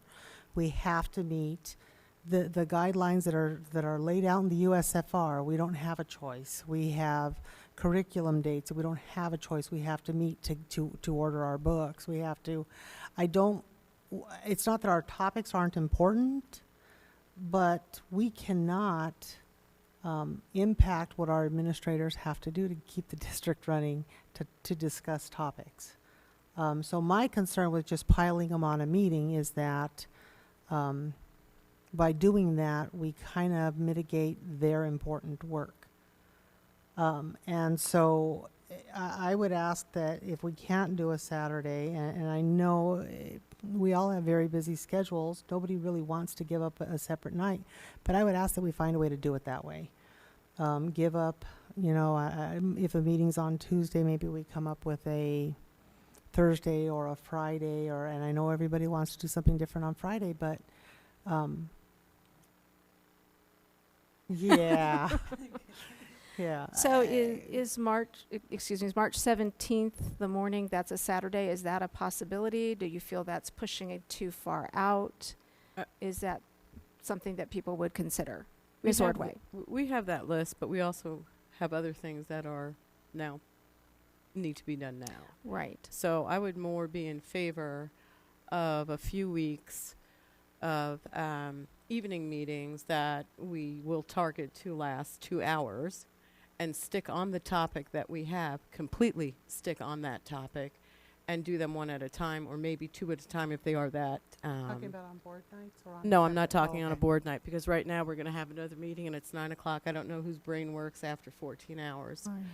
So we have a Tuesday that, or Tuesdays in between the board meetings, so whether we pick that Tuesday to do it or we want to double up on a meeting night. But I think the Saturday and the Sunday is not just going to work, because what we will do is say we're going to do this for 4 or 5 hours and it will have the same result that we would have if we were going to have that meeting Right. after this meeting. I think potentially scheduling a work session on the Tuesday in between board meetings, well, that makes a long afternoon if we're doing an agenda review for us. But I think that is a good idea, because I have my Tuesday evenings all free, because, I don't schedule work. Not that it's all about me, but I know I generally have Tuesday evenings off. So any Tuesday evening would work for me. I don't know how other board members feel. My only request would be is that we take a look at what the district's calendar is. So if we're going to talk about the Student Rights and Responsibilities Handbook, we need to take into account what date it has to go to print. When does it have to be approved to go to print? If there's a topic here that's going to impact anything that's in the USuffer, make sure that we're backing those up rather than being what we want, making sure that they're hitting in a timely manner to be approved and hit district dates. So perhaps what we could do, I'm sorry, Ms. O'Brien, you had your hand raised. Sorry, I apologize. I have a question for Dr. Finch. The list that is included in our packet tonight, under work session requests, was this list reprioritized by you, or what priority is this in? Is it just based on request? And Good question. I think it was originally, and then there was some discussion about changing them more towards, because I was starting to add ones as well that I need to get in front of the board, or my staff needs to get in front of the board. So I was adding those as well. But after talking with our new president, we thought that we would include those more in regular board meetings and or email if it's more information versus discussion, and then try to keep the board topics separate. So I think that's kind of the evolution. Maybe Ms. Frank would want to talk about if that makes sense to you. Is that kind of how it evolved? how it evolved as far as I understand. Dr. Finch had added a few things, and I said, are these actually policy changes we were discussing? And he'd said no. And then you said that you would send them out an update to make sure it was something somebody wanted to actually discuss, since no action was needed on our part before we added them to an already packed agenda. And if he got a reply that several of you wanted to discuss it further, we could add it to an agenda. I guess I have voiced this concern before, where I feel like we have never really, I know that Dr. Finch did once set the list in the priority order that he felt for the district was the necessary order, and it had been then changed by the governing board, and now we've had additions. And so my concern is that we are, enrollment is open, and enrollment in general is a top priority. We have the program evaluation schedule. I still don't feel like we have clear direction on what the top priorities are for what we're trying to accomplish outside of what Mrs. Fisher has brought up as the normal business that we must conduct according to federal, state statute and policies, and normal district business, so that if the student rights and responsibilities is going to print on whatever that date is, but there are board members who would like to discuss that, how do we fit that all in? So I still feel like we haven't decided what we should meet about, what the priorities are. So That's why you gave it to me, and I took a stab at it. right.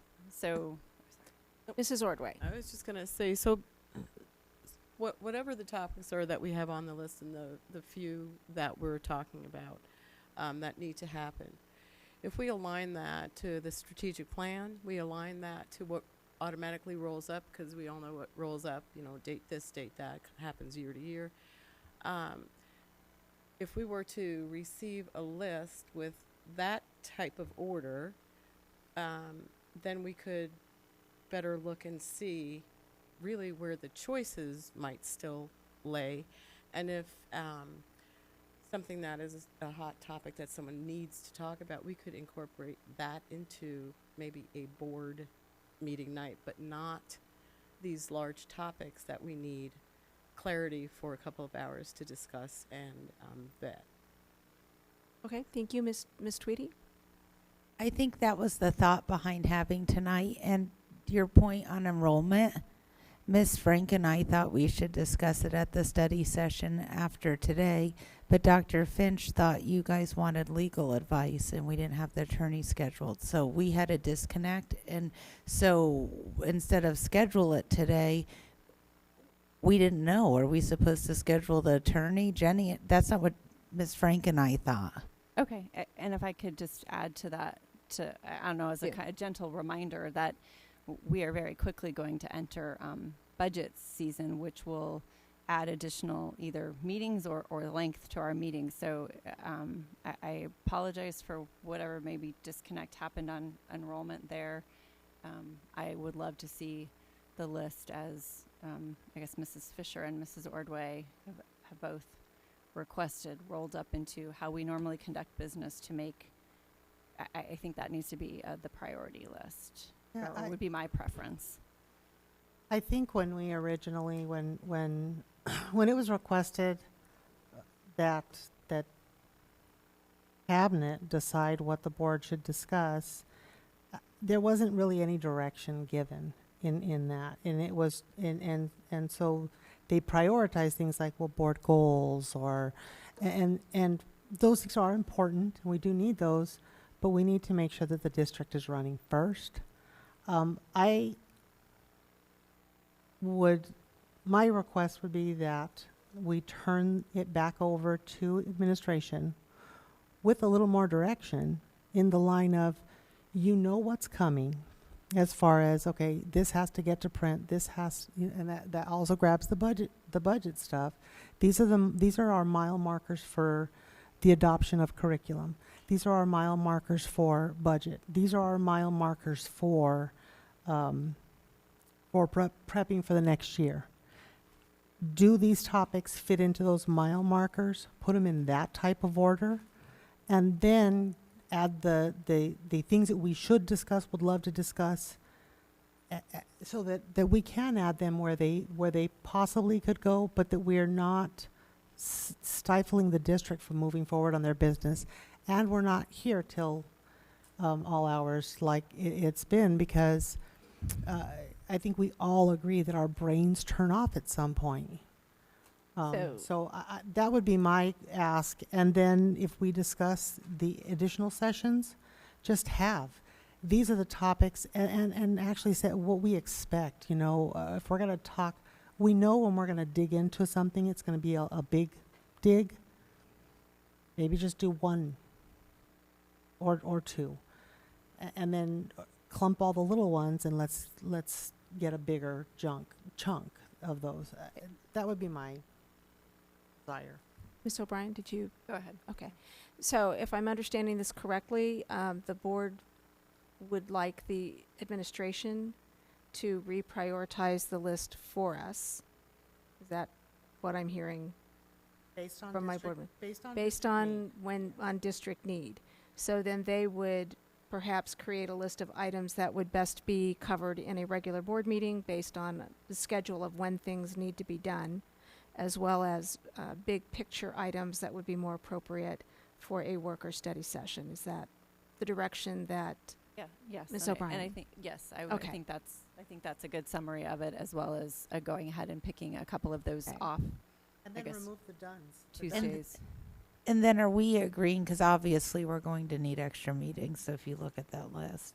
But are we agreeing to 1 Tuesday a month or 2 Tuesdays a month to get this caught up? What are we wanting to do? I mean, in addition to our normal meetings. My perspective, I think we would not make a decision on that. We will do them until we're done.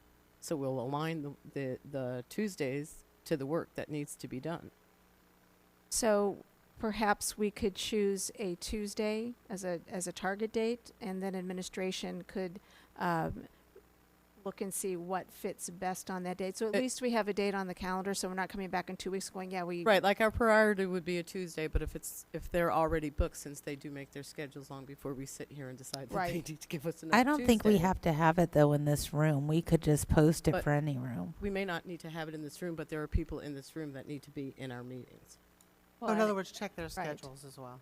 Well, and I'm not sure that I agree that it doesn't necessarily need to be in this room, because we have set a standard of live streaming our meetings, and so many people choose to watch those meetings from home to get information and stay involved. So if it is at all possible, they And live stream from the conference room or other rooms. We've done it. I don't think last Knock time them it did not, Okay. it didn't work, but I'm just saying that's something to be considered. We have set an expectation, and so I agree with Mrs. Ordway that we need to find out when our staff, staff is available. So I guess my question then for administration would Tuesday, obviously you have many committee meetings, and I know DVA meets on Tuesday. Is Tuesday, are Tuesdays reasonable, or do we need to look at another? No, I would recommend Tuesday as well, because you already have kept your calendars clean on Tuesdays. And the alternative would be to go in front of continue like we did tonight, multiple meetings before or after as well. But I think you're some going of us to have to jobs, do that. though. I know, but I'm thinking that if the number of topics that you are and the depth that you want to go into, you're going to have till the end of the school year. Every once a month or twice a month, extra meetings on top of your regular meetings. That's my observation. Right. We had 2 more So topics basically tonight. weekly on Tuesday. Yeah, so we need to develop a pattern Right. So I think that we can expect the first Tuesday or whatever. once you talk to the cabinet members to figure out when we can We'll figure it out. Officially start, then So then you'll We'll you'll be send aiming a, for you Tuesdays. will reprioritize our topics Yep. and then send out a schedule for all board members to review. Yep. Does that seem fair to everyone? By the next board meeting? Or do you want me to go in between? Thursday. I'm just kidding. I was just joking. I was joking. Tomorrow morning at 9, maybe? Could we have it in the next Thursday update? Not this. Like Not tomorrow? no. In the next Not in 2 days. We're not officially into February Wednesday, are we? 1st. No, we're not. So February 1st. Thank you. We'll give it the college try. Thank you, Dr. Finch. Okay. All I right. appreciate your effort. Any other comments for the good of the order, or do you feel we have concluded this discussion topic? We're good on this one. I think we I would covered be it. concluded. Okay. So our next discussion topic,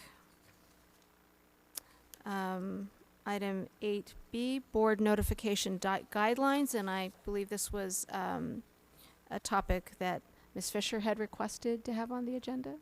So if you'd like to speak to It that. actually really wasn't well, kind of was and kind of wasn't. I just need to know, do we have guidelines? As of late, we have find out stuff from the TV, from the community, from a text message, and it is a really rough spot to be as a board member when someone goes, "Hey, did you know that your school's like locked down?" It is? For what? There's bobcats on there. I'm like, really? Which school? Look, watch, Google it. And they're Googling, and I'm like, oh, wow. Yeah, that is one of our schools. Yeah, I mean, yeah, I'm just concerned that do we need to have a policy? Do we need to have I don't know. So that's my question is do we need to have something or is it just an AMG? Dr. Finch, would you like to weigh in on this one? Would. Thank you. I think Monica sent out a actually written kind of guidelines that we use, and maybe she'd like to come back and answer questions. But we are put her on the spot. In general, as you know, in a system this size, this probably happens every day. In some part of the district, students come up missing all the time. They walk home instead of they didn't listen to mom and they went with the neighbor, etc. That happens a lot as well. 99.9% of the time in the next X amount of time they are found, which is good. So yeah, what we try to do, well, I'll turn it over to Monica here in a second, but things that are like imminent danger, things that may make the news, etc., like that, those are the kind of things that we put on. Not whether Johnny didn't show up to class yet. Those are my concerns because I mean I know I work also in a school district, so I get the sense of how that is, and I understand how it happens because I myself was sitting in my office when someone goes, "Did you know our kids walked out?" I'm like, "They did. Which school?" So I mean it happens everywhere. But it's been happening a lot, and I was just wondering if there's even a social standard. media is not helping us. Often parents or neighbors will put something on before they even call the school. Yeah, so no, it was that's on part the of the news. problem. Yeah, it was so on. It was on. The well, that's how they get it. Gets it on the Monica, can you fill us in here? Sure. President Frank, members of the governing board, Superintendent Finch, we try our best to get out in front of a story, and I just want to clarify. For anyone watching that Superintendent Finch doesn't mean we have missing kids all the time.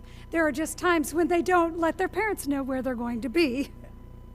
And we really try hard to let you know so that you're not surprised.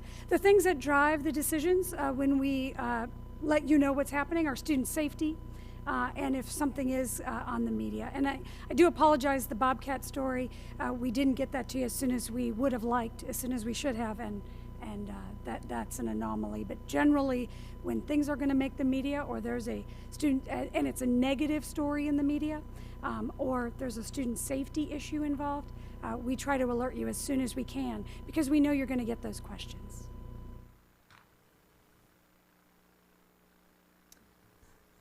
So I think, though... Because in other words, there is already something out yeah, there. We have a process. All the question was. Okay. Yeah. Right. Any Answer is yes.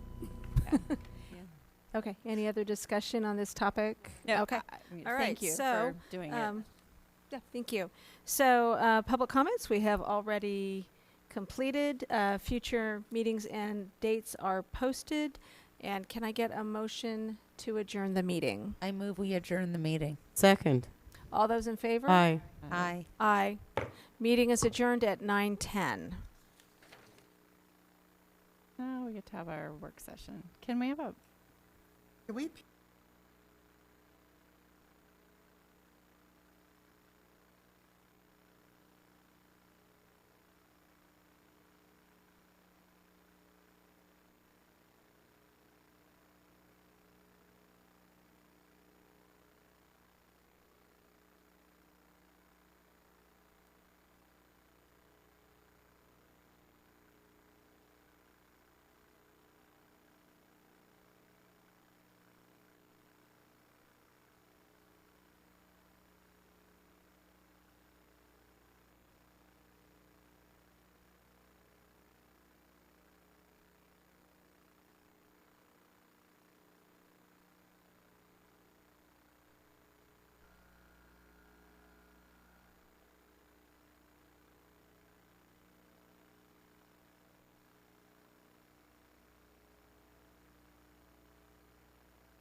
Ms. Tweedy, will you please report to the dais? Ms. Tweedy, to the dais.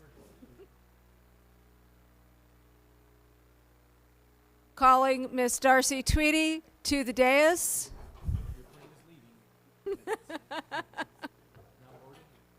Right.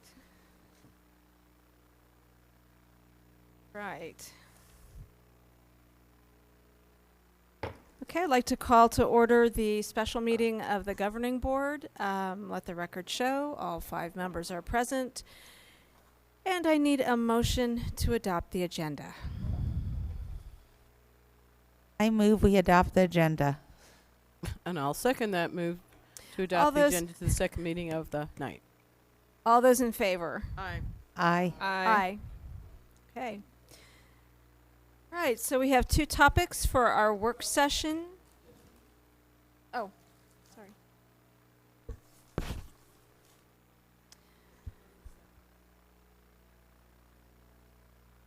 So our first topic is board evaluation scheduling.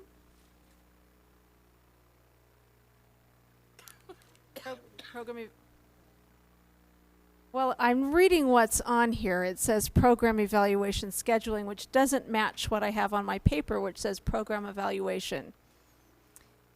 So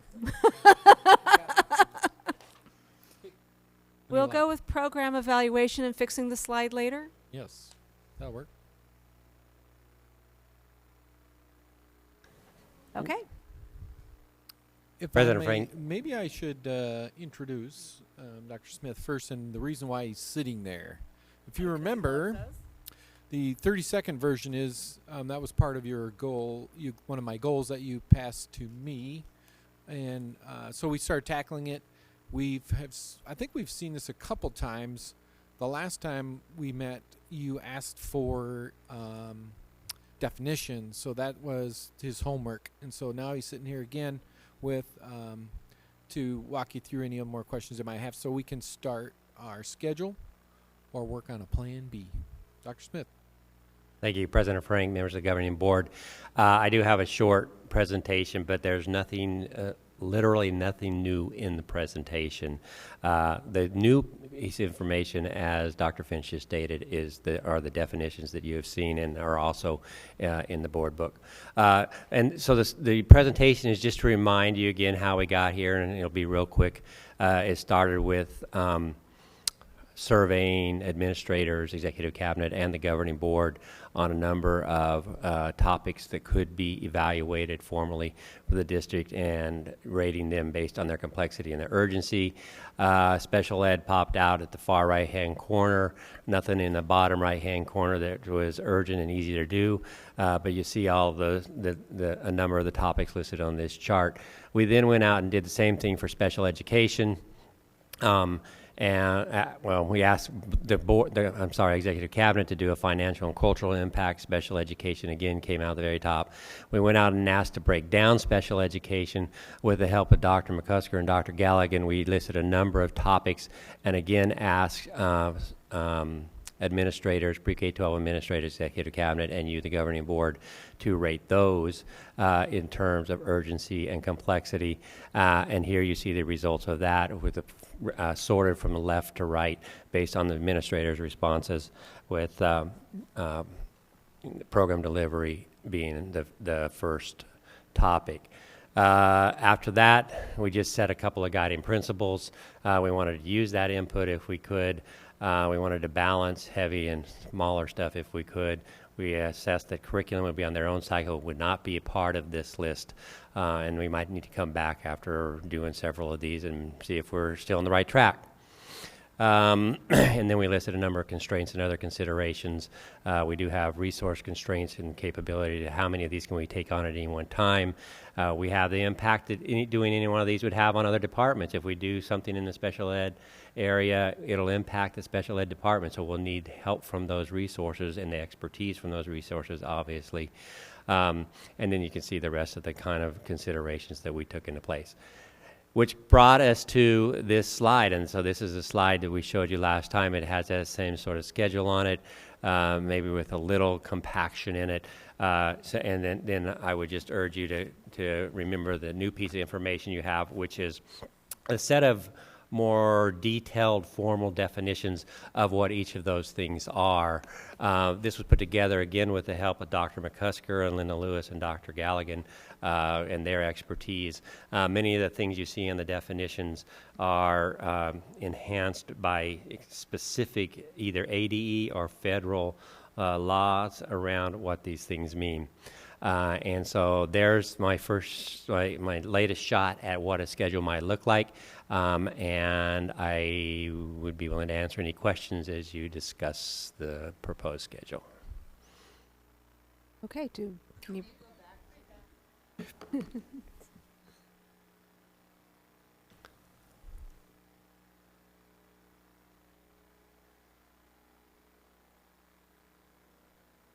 We have questions. Ms. Tweedy. So you're saying you want to look at tech-rich campuses before sped mapping?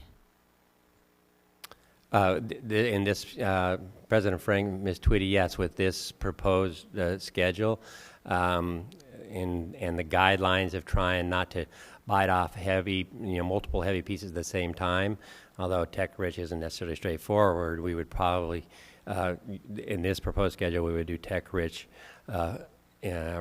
right after special ed program delivery or kind of combined with it. And then as we move into other special ed topics, the first special ed topic would be done. But it's just a proposed, it's proposed right now. Okay, can you distinguish between sped program delivery and sped mapping? Because how you deliver the program is going to dictate how you map sped. President Frank, Ms. Tweedy, I'm probably not the best person to just off the top of my head distinguish between those. I would probably refer you back to the definitions that we had sent to you earlier. Program delivery is a big piece, and I think you're right. They would be intertwined, and you might hit some mapping components. These were just the topics identified with the help of the Student Support Services Department on what we wanted administrators and you, the board, and executive cabinet to kind of lay out which should come first, second, third, or which is the most urgent. So I would... this is just my opinion, and in the interest of saving time, I'll be brief.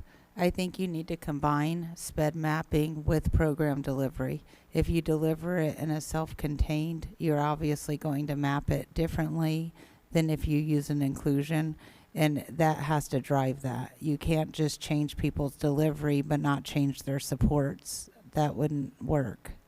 And I do think that the special ed delivery and inadequate mapping is causing a lot of problems throughout the district. I think it needs to be done yesterday. Mrs. O'Brien, did you have a comment? When we spoke about this last time and we talked about doing the special education program delivery topic first, I think to Ms. Tweedy's point, depending on what we decide there, it may or may not lead us to go right into mapping if we were to significantly change what we're doing or find that there are those serious issues that you're talking about right now. So I think what is important to me with this program evaluation plan is that it's not set in stone, but it is a guide for us to follow so that we are not kind of jumping all over if a fire is created somewhere. Obviously, a fire may need to be put out if we're in the middle of special ed programming delivery, but something comes up about the IB diploma program for some reason. Might need to put that fire out, but it would not, in my opinion, necessarily cause us to rework the entire calendar. So I'm looking at it more as our map to get from point A to point B with the flexibility, as I hope our superintendent and I believe our superintendent and our administrators would say, okay, we would recommend we change the path if it's necessary. That's just my perspective. Okay, thank you, Mrs. O'Brien. Mrs. Ordway, you looked like you had something you wanted to add. I do. Okay. Other than Read good that night. right. No, I'm Awesome. kidding. Okay, go ahead.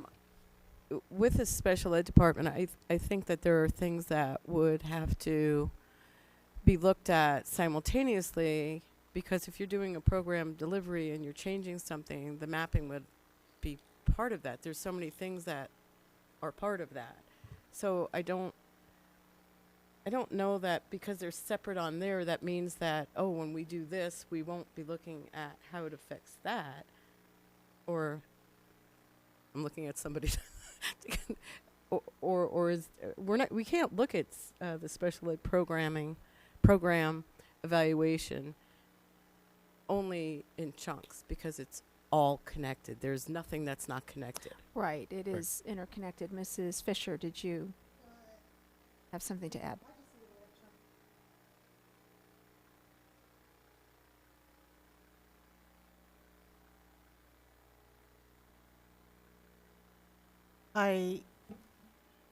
Could you clarify? Well, please. We changed what we were, when my son was young, I used to defend Deer Valley all the time, had no idea what people meant by our sped being, God, take them out of there if that's where your kids are, take them out. I say, no, I got great care for my child, and a great program. And I, in a course of like days, things started changing. And when I look at this map, I see that we are just so spread out. You're going to fix, it's like we have this dam full of gaping holes, and we're putting a finger in this hole this year, and 5 years from now, then we're going to, or next year, we're going to stick one in this hole, and then 3 more years, we're going to stick it in that hole. It just seems so spread out. There's no, I don't know, to put it in a financial term, there's no wreck to check. I mean, so to that point, if I may, to me, looking at this, it seems to make sense to cluster those SPED components closer together. So Ms. Tweedy is correct. You have your program delivery, which is going to affect your mapping. Your mapping is going to affect your staffing. So since SPED is a priority, we've all, I think, determined that from the data, it's a highest priority. I would suggest, or I would like to see, clustering those SPED components closer together rather than further apart. And I think your analogy of we're going to fix a hole here and then a hole there, I think it would make more sense to put those components closer together. If I might weigh in here, I think a couple things. One is just because the word is longer, like language immersions, does that mean it's going to be longer in the time? And the answer is no. There's no reason why it can't be accelerated. But remember the logic behind this map. There's two things. One is we have a small department. So that's part of the problem. So we only have 2 people. But that still confuses us. And maybe we need clarification on that, because we don't have just 2 people. If we have 2 people doing this in a silo, we will get nowhere. Correct. And that's one of his slides points, is he's going to have to go and use all the other resources from the other departments. Hence the reason why that's the time spread. I think I look at it as more of a chain, that when we start to make progress on the special delivery or the special ed program delivery, then it'll morph into, as you're saying, mapping. It'll start to guide it, and when we start to make philosophical decisions, it may move the next topic up further. But you also wanted this other stuff evaluated, so that's why you're seeing, back to the slide, the original slide, a heavy lift with an easier lift, another heavy lift with an easier lift, so so the department can get all the requests that you wanted evaluated. There is an alternative, and that's hire more people. That if you want to get all of the 87 things evaluated, or to develop a map. So that's why we came up with a map. We have a humongous sped department, and if I'm sorry, that's ridiculous. They can't figure out how to deliver sped services and map them. No, it's not. No, it has nothing to do with that. No, it shouldn't just take a program evaluator. Somebody with sped knowledge should understand how to figure out this delivery model and sped mapping. That is ludicrous. There's an entire department. They have other work to do. That's the problem. And that's kind of Dr. Smith's point, is he has to get them away from their jobs to gather the information to make good evaluation, to bring it back to you to get feedback from you. So I look at it more of a map, not a thou shalt. And these things might compress faster. I'm not saying they will or won't, but with the size of our department, that to get it done in the time that you want and the other topics that you want done, it's going to be pretty hard to do. Okay, Mrs. O'Brien was. To Dr. Finch's point, when you say to the size of the department, are you talking about Dr. Smith's department? Correct. Okay. The one that's entrusted to evaluate the program or gather the information. To gather all the data and information from all the pertinent stakeholders to provide that. Could be principals and parents and teachers. Which we did talk about last time, and the mapping and so okay, thank you. Mrs. Fisher, are you sure? Okay. I guess then, Mrs. Frank, go ahead. What I hear after Dr. Finch's comment, what I heard from, I think, my fellow board members, and if I didn't hear this, please correct me, is that this board is looking to make special education the priority. And even though we have said these other programs we want to be evaluated, are we saying tonight that we are willing to move some of these other programs down the list to put special ed at the top and deal with that elephant, so to speak, first and foremost, and deal with the others when we have tackled the elephant? Have we eaten the elephant? Mrs. Fisher. We didn't say that. No, but I mean, we didn't say that. Our survey said that SPED was an issue, and that was our survey's top priority. Now, as of tonight, we discovered we also have to look at language immersion, and we can't wait till 2020 to do that. I guess my point is I don't even see the concept of this, and perhaps I don't have the intelligence to understand this giant mapping when we need to look at programs. And I respect what Dr. Smith does, and I respect what his department does, but I think SPED needs to be looking at SPED. I think our language department needs to be looking at language. They need to look for the different independent groups need to be looking at their area of expertise. What the heck is going on? Where are we having problems? When you're going to look at our SPED, and this is what I hear from SPED parents, and it's what I feel as a SPED parent. I appreciate the data that Dr. Smith's department gives us. However, my son will be 30 by the time we eventually fix SPED. I want the SPED department to look and go, okay, you know, we're getting a lot of OCR complaints. We're getting a lot of complaints. What's one of the things I got from a parent?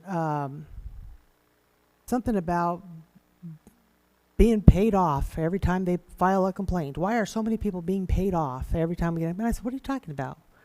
Well, they're authorized to write a check if there's a complaint, and this is what they do. And I said, well, I don't know. And I asked the question, what's the limit? Who has access? And what is the limit of what they do? And the question's never been answered.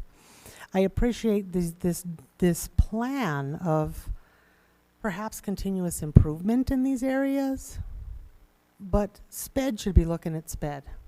It was not, it was the SPED director that undid SPED, or someone in there.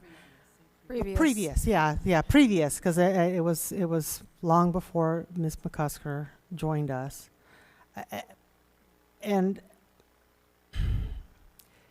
we have teachers complaining that there are levels of inclusion that is not working. We have laws that we have to comply with IDEA. We have, we need to make sure that we have the appropriate IEP, the notifications. Are the notifications being timely? I really like the fact that McCusker added a survey of what occurred in your IEP. So they need to look at what are we doing good, what are we doing bad, and where do we need to go. But SPED would look at that. We need to look at immersion.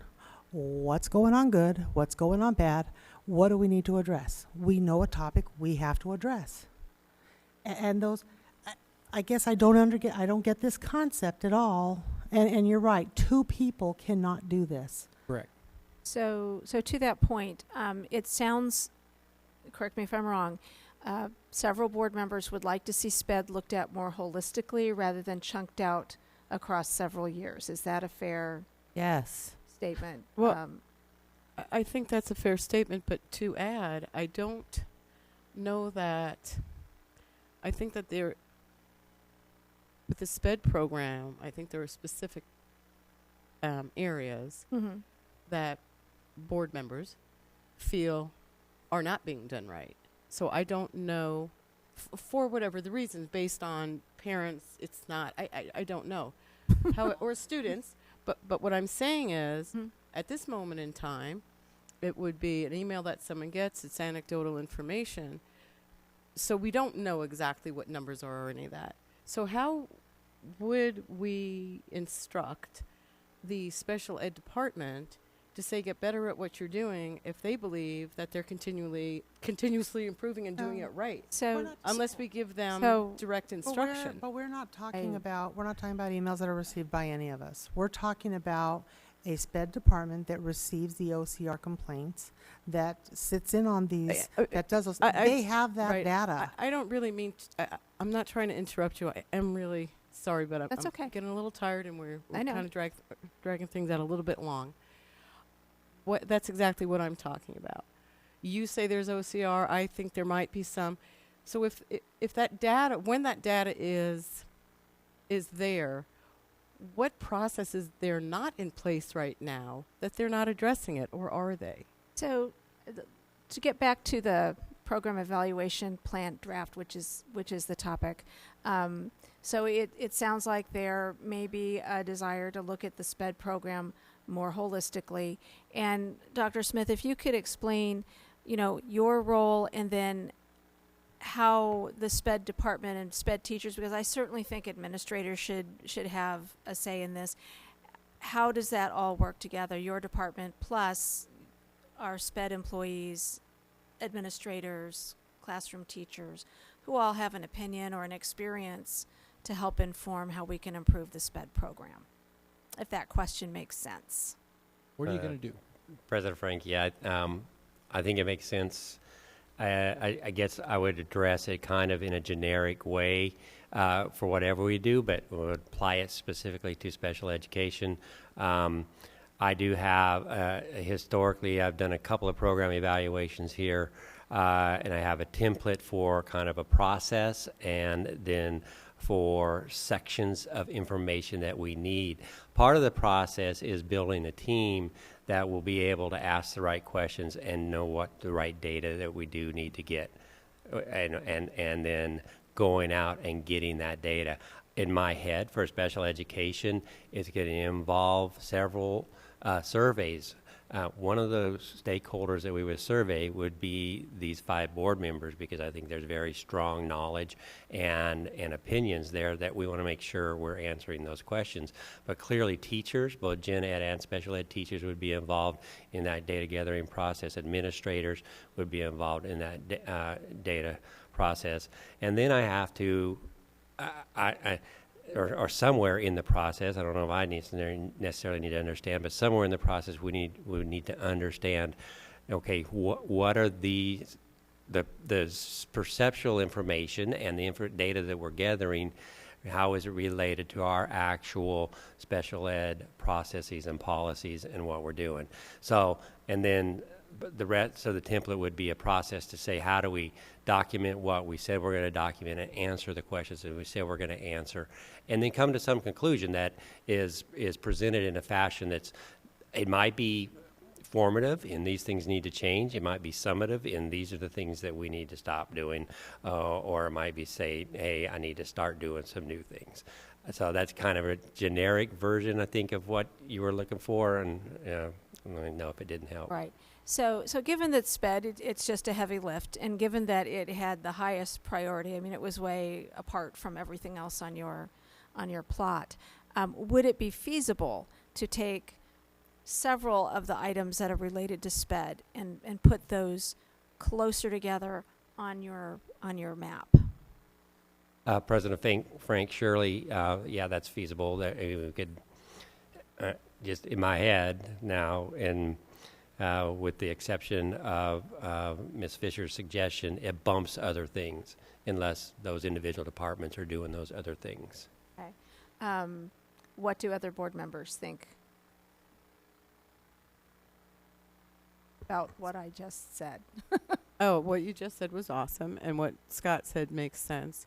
Just want to make sure that when we give the directions, we are willing to accept the information that comes from these evaluations, whether or not it meets out what we thought was right or thought was wrong.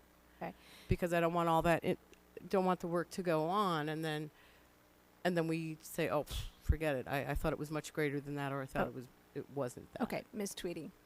Thank you, Ms. Ordway. Well, and I think that an important thing, and I thought we had this agreement at the budget, is that we would see how we're doing our survey, because if this survey for the program evaluation even resembles remotely the survey I received this week, no, I will not accept the information. So I would like to know that the data is being collected correctly. I would think if we have somebody with a doctorate degree in any department, that they would be capable of constructing a valid survey. So we, back to the draft of the plan, is the direction that we as a board wish to give to Dr. Smith and Dr. Finch that we would like to cluster several of the SPED components and do those earlier, and then do something like the tech rich at a later date, and make the priority the heavy lift on SPED. What are your thoughts? We need to give them some direction on the plan. I would concur with what you have suggested. I am concerned. I want to ensure, let me say that better, a different way. I want to ensure that our board does, that we come to an agreement and we stick with it and we follow it through. My concern would be that at some point we decide, we get derailed onto another topic. Well, to that point, I would agree. If we're giving them direction on this draft, then whatever direction we give them, we shouldn't come back a month later and say, oh, wait, we changed our minds. That would be very unfair. And I also want to make sure we're cognizant of what Dr. Finch was describing as, there's two people in that department, and what we expect. There are other the other departments are doing everyday district work as well. So make sure we continue that so we're not impacting students. Part of your job is improving at your job, and I have to improve at my job. I don't get to hire assistants. I just have to make it better. If something doesn't go well in my room, I have to go home. I have to take classes. I have to study. I have to do things. I don't hire an entire department to make me improve. Ms. Tweedy, with all due respect, we're off topic. I want to get back. It's SPED. I'm saying this can be done within the department, and it should be a normal expectation that you improve your own department. So I want to get back to the program evaluation plan draft so that we can give administration direction. Ms. Ordway. I would like to cluster the special ed as you talked about, but Scott, did you say that, or maybe it was you, one of you said it, that you would like to do something simultaneously, something else? If you're, if that is if that is okay with you and that will work, then I don't have a problem with the clustering and the concentration on that, while simultaneously they could get something else accomplished if that's something you think you can do. I don't want to give you a direction that says you can't do it. President Frank, Ms. Ordway, yes, that's what we said in the context of kind of the breakdown of the components. And while your comments on clustering or kind of a more holistic view make sense to me, it just depends on how big a bite that is before you add something else. And so I would say, yes, there could be two things going on simultaneously. And just it will impact the timeline. I just don't want to prevent you from doing something more if that's something you wanted to do. So are we agreed that the direction that we wish to give administration is to make SPED a priority and to cluster the program delivery with the SPED mapping and the SPED staffing? Absolutely. Everyone in agreement on that? Yes. Okay, Dr. Finch? Last meeting. All agreed. Yes. So Let me, that doesn't happen let all me the help. time. Let me help. Okay. It's one of the first slide you showed was what? Go back to the first one. No, second. Yeah. Plan B, that's what you're telling me to do, or telling us to do. If we could go right to left down the chart and do special ed first, and, well, what's the next, sir? Maybe it's a better looking slide than that. Yeah. How about the next one? What I'm looking for. Yeah.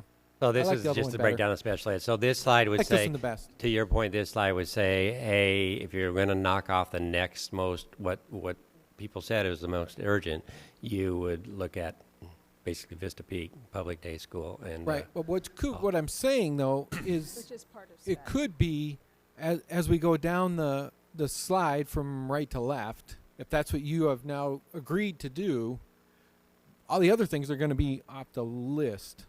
If it is where we're going to work on special ed for the next year or 2 or 3 until we solve the riddle, I'm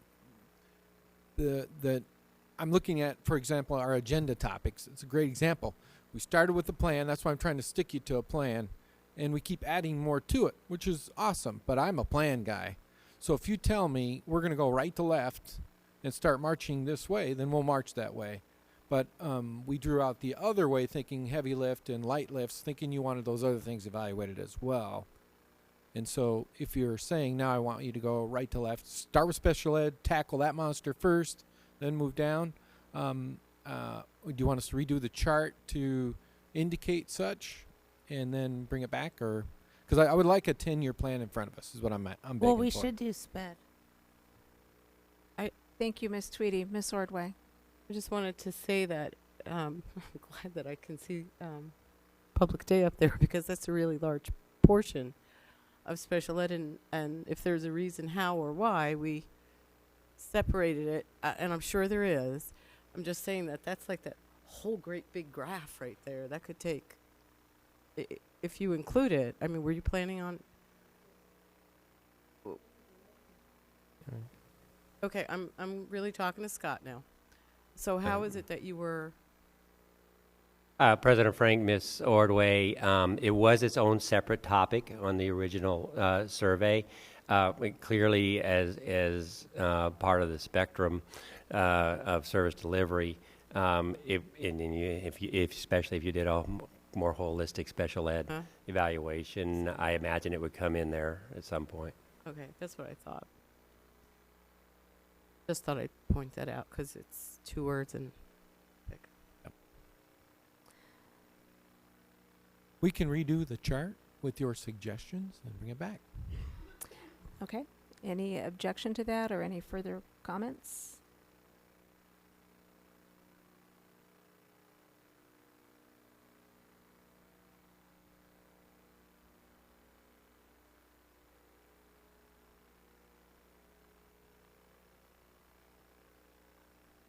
Well, we saw the discussion 2 times about the chart, so Yes. that's why we keep bringing it back. We're not getting consistent direction from you.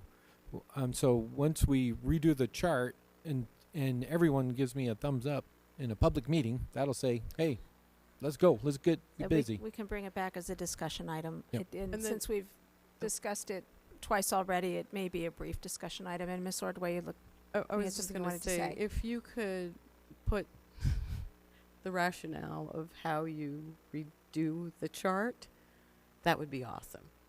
You can quote us or Yeah. however you need to do it, but Okay. just give the rationale to how you redo Well, it, what so if we it have would that back. be Ms. helpful? Tweedy. Would it be helpful if you had Dr. McCuster here next time if we're talking about SPED? Sure. Okay. Any further discussion, Mrs. Fisher? Mrs. O'Brien? No? Ms. O'Brien? Okay. I'm good. All right. Thank you. Okay, so and we're all agreed on the direction, and so you have a direction going we'll forward. redo the chart for you and Okay. see what you think. Okay. So the second item on our work session is transportation. And I do have to just ask, is this something we want to continue to discuss tonight, given that it's 10 o'clock? Would anyone like to make a motion?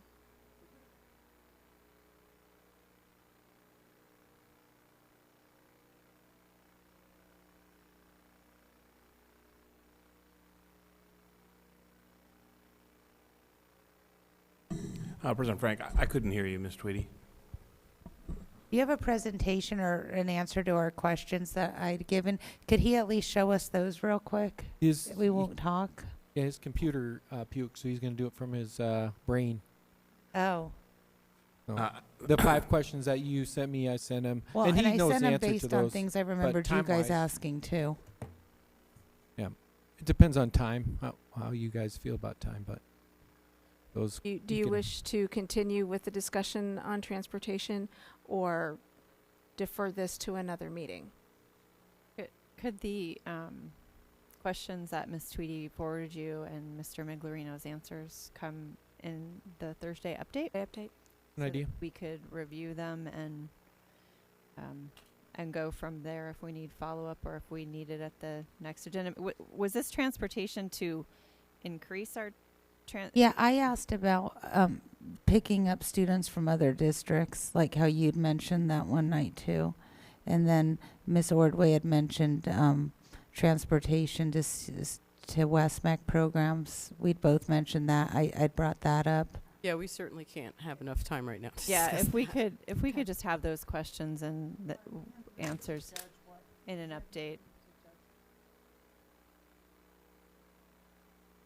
Okay. Okay, so to summarize, then we would ask Mr. Miglerino to provide the answers to Ms. Tweedy's questions, along with the questions and the answers.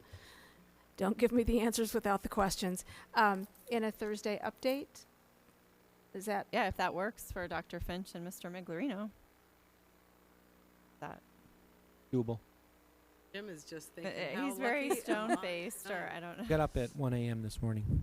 Mr. Miglerino. That work, Mr. Miglerino? We'd be happy to provide the information.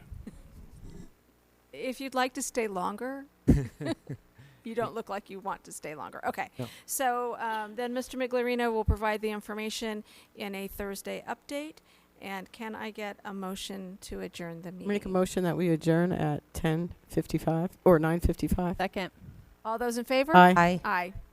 Meeting is adjourned.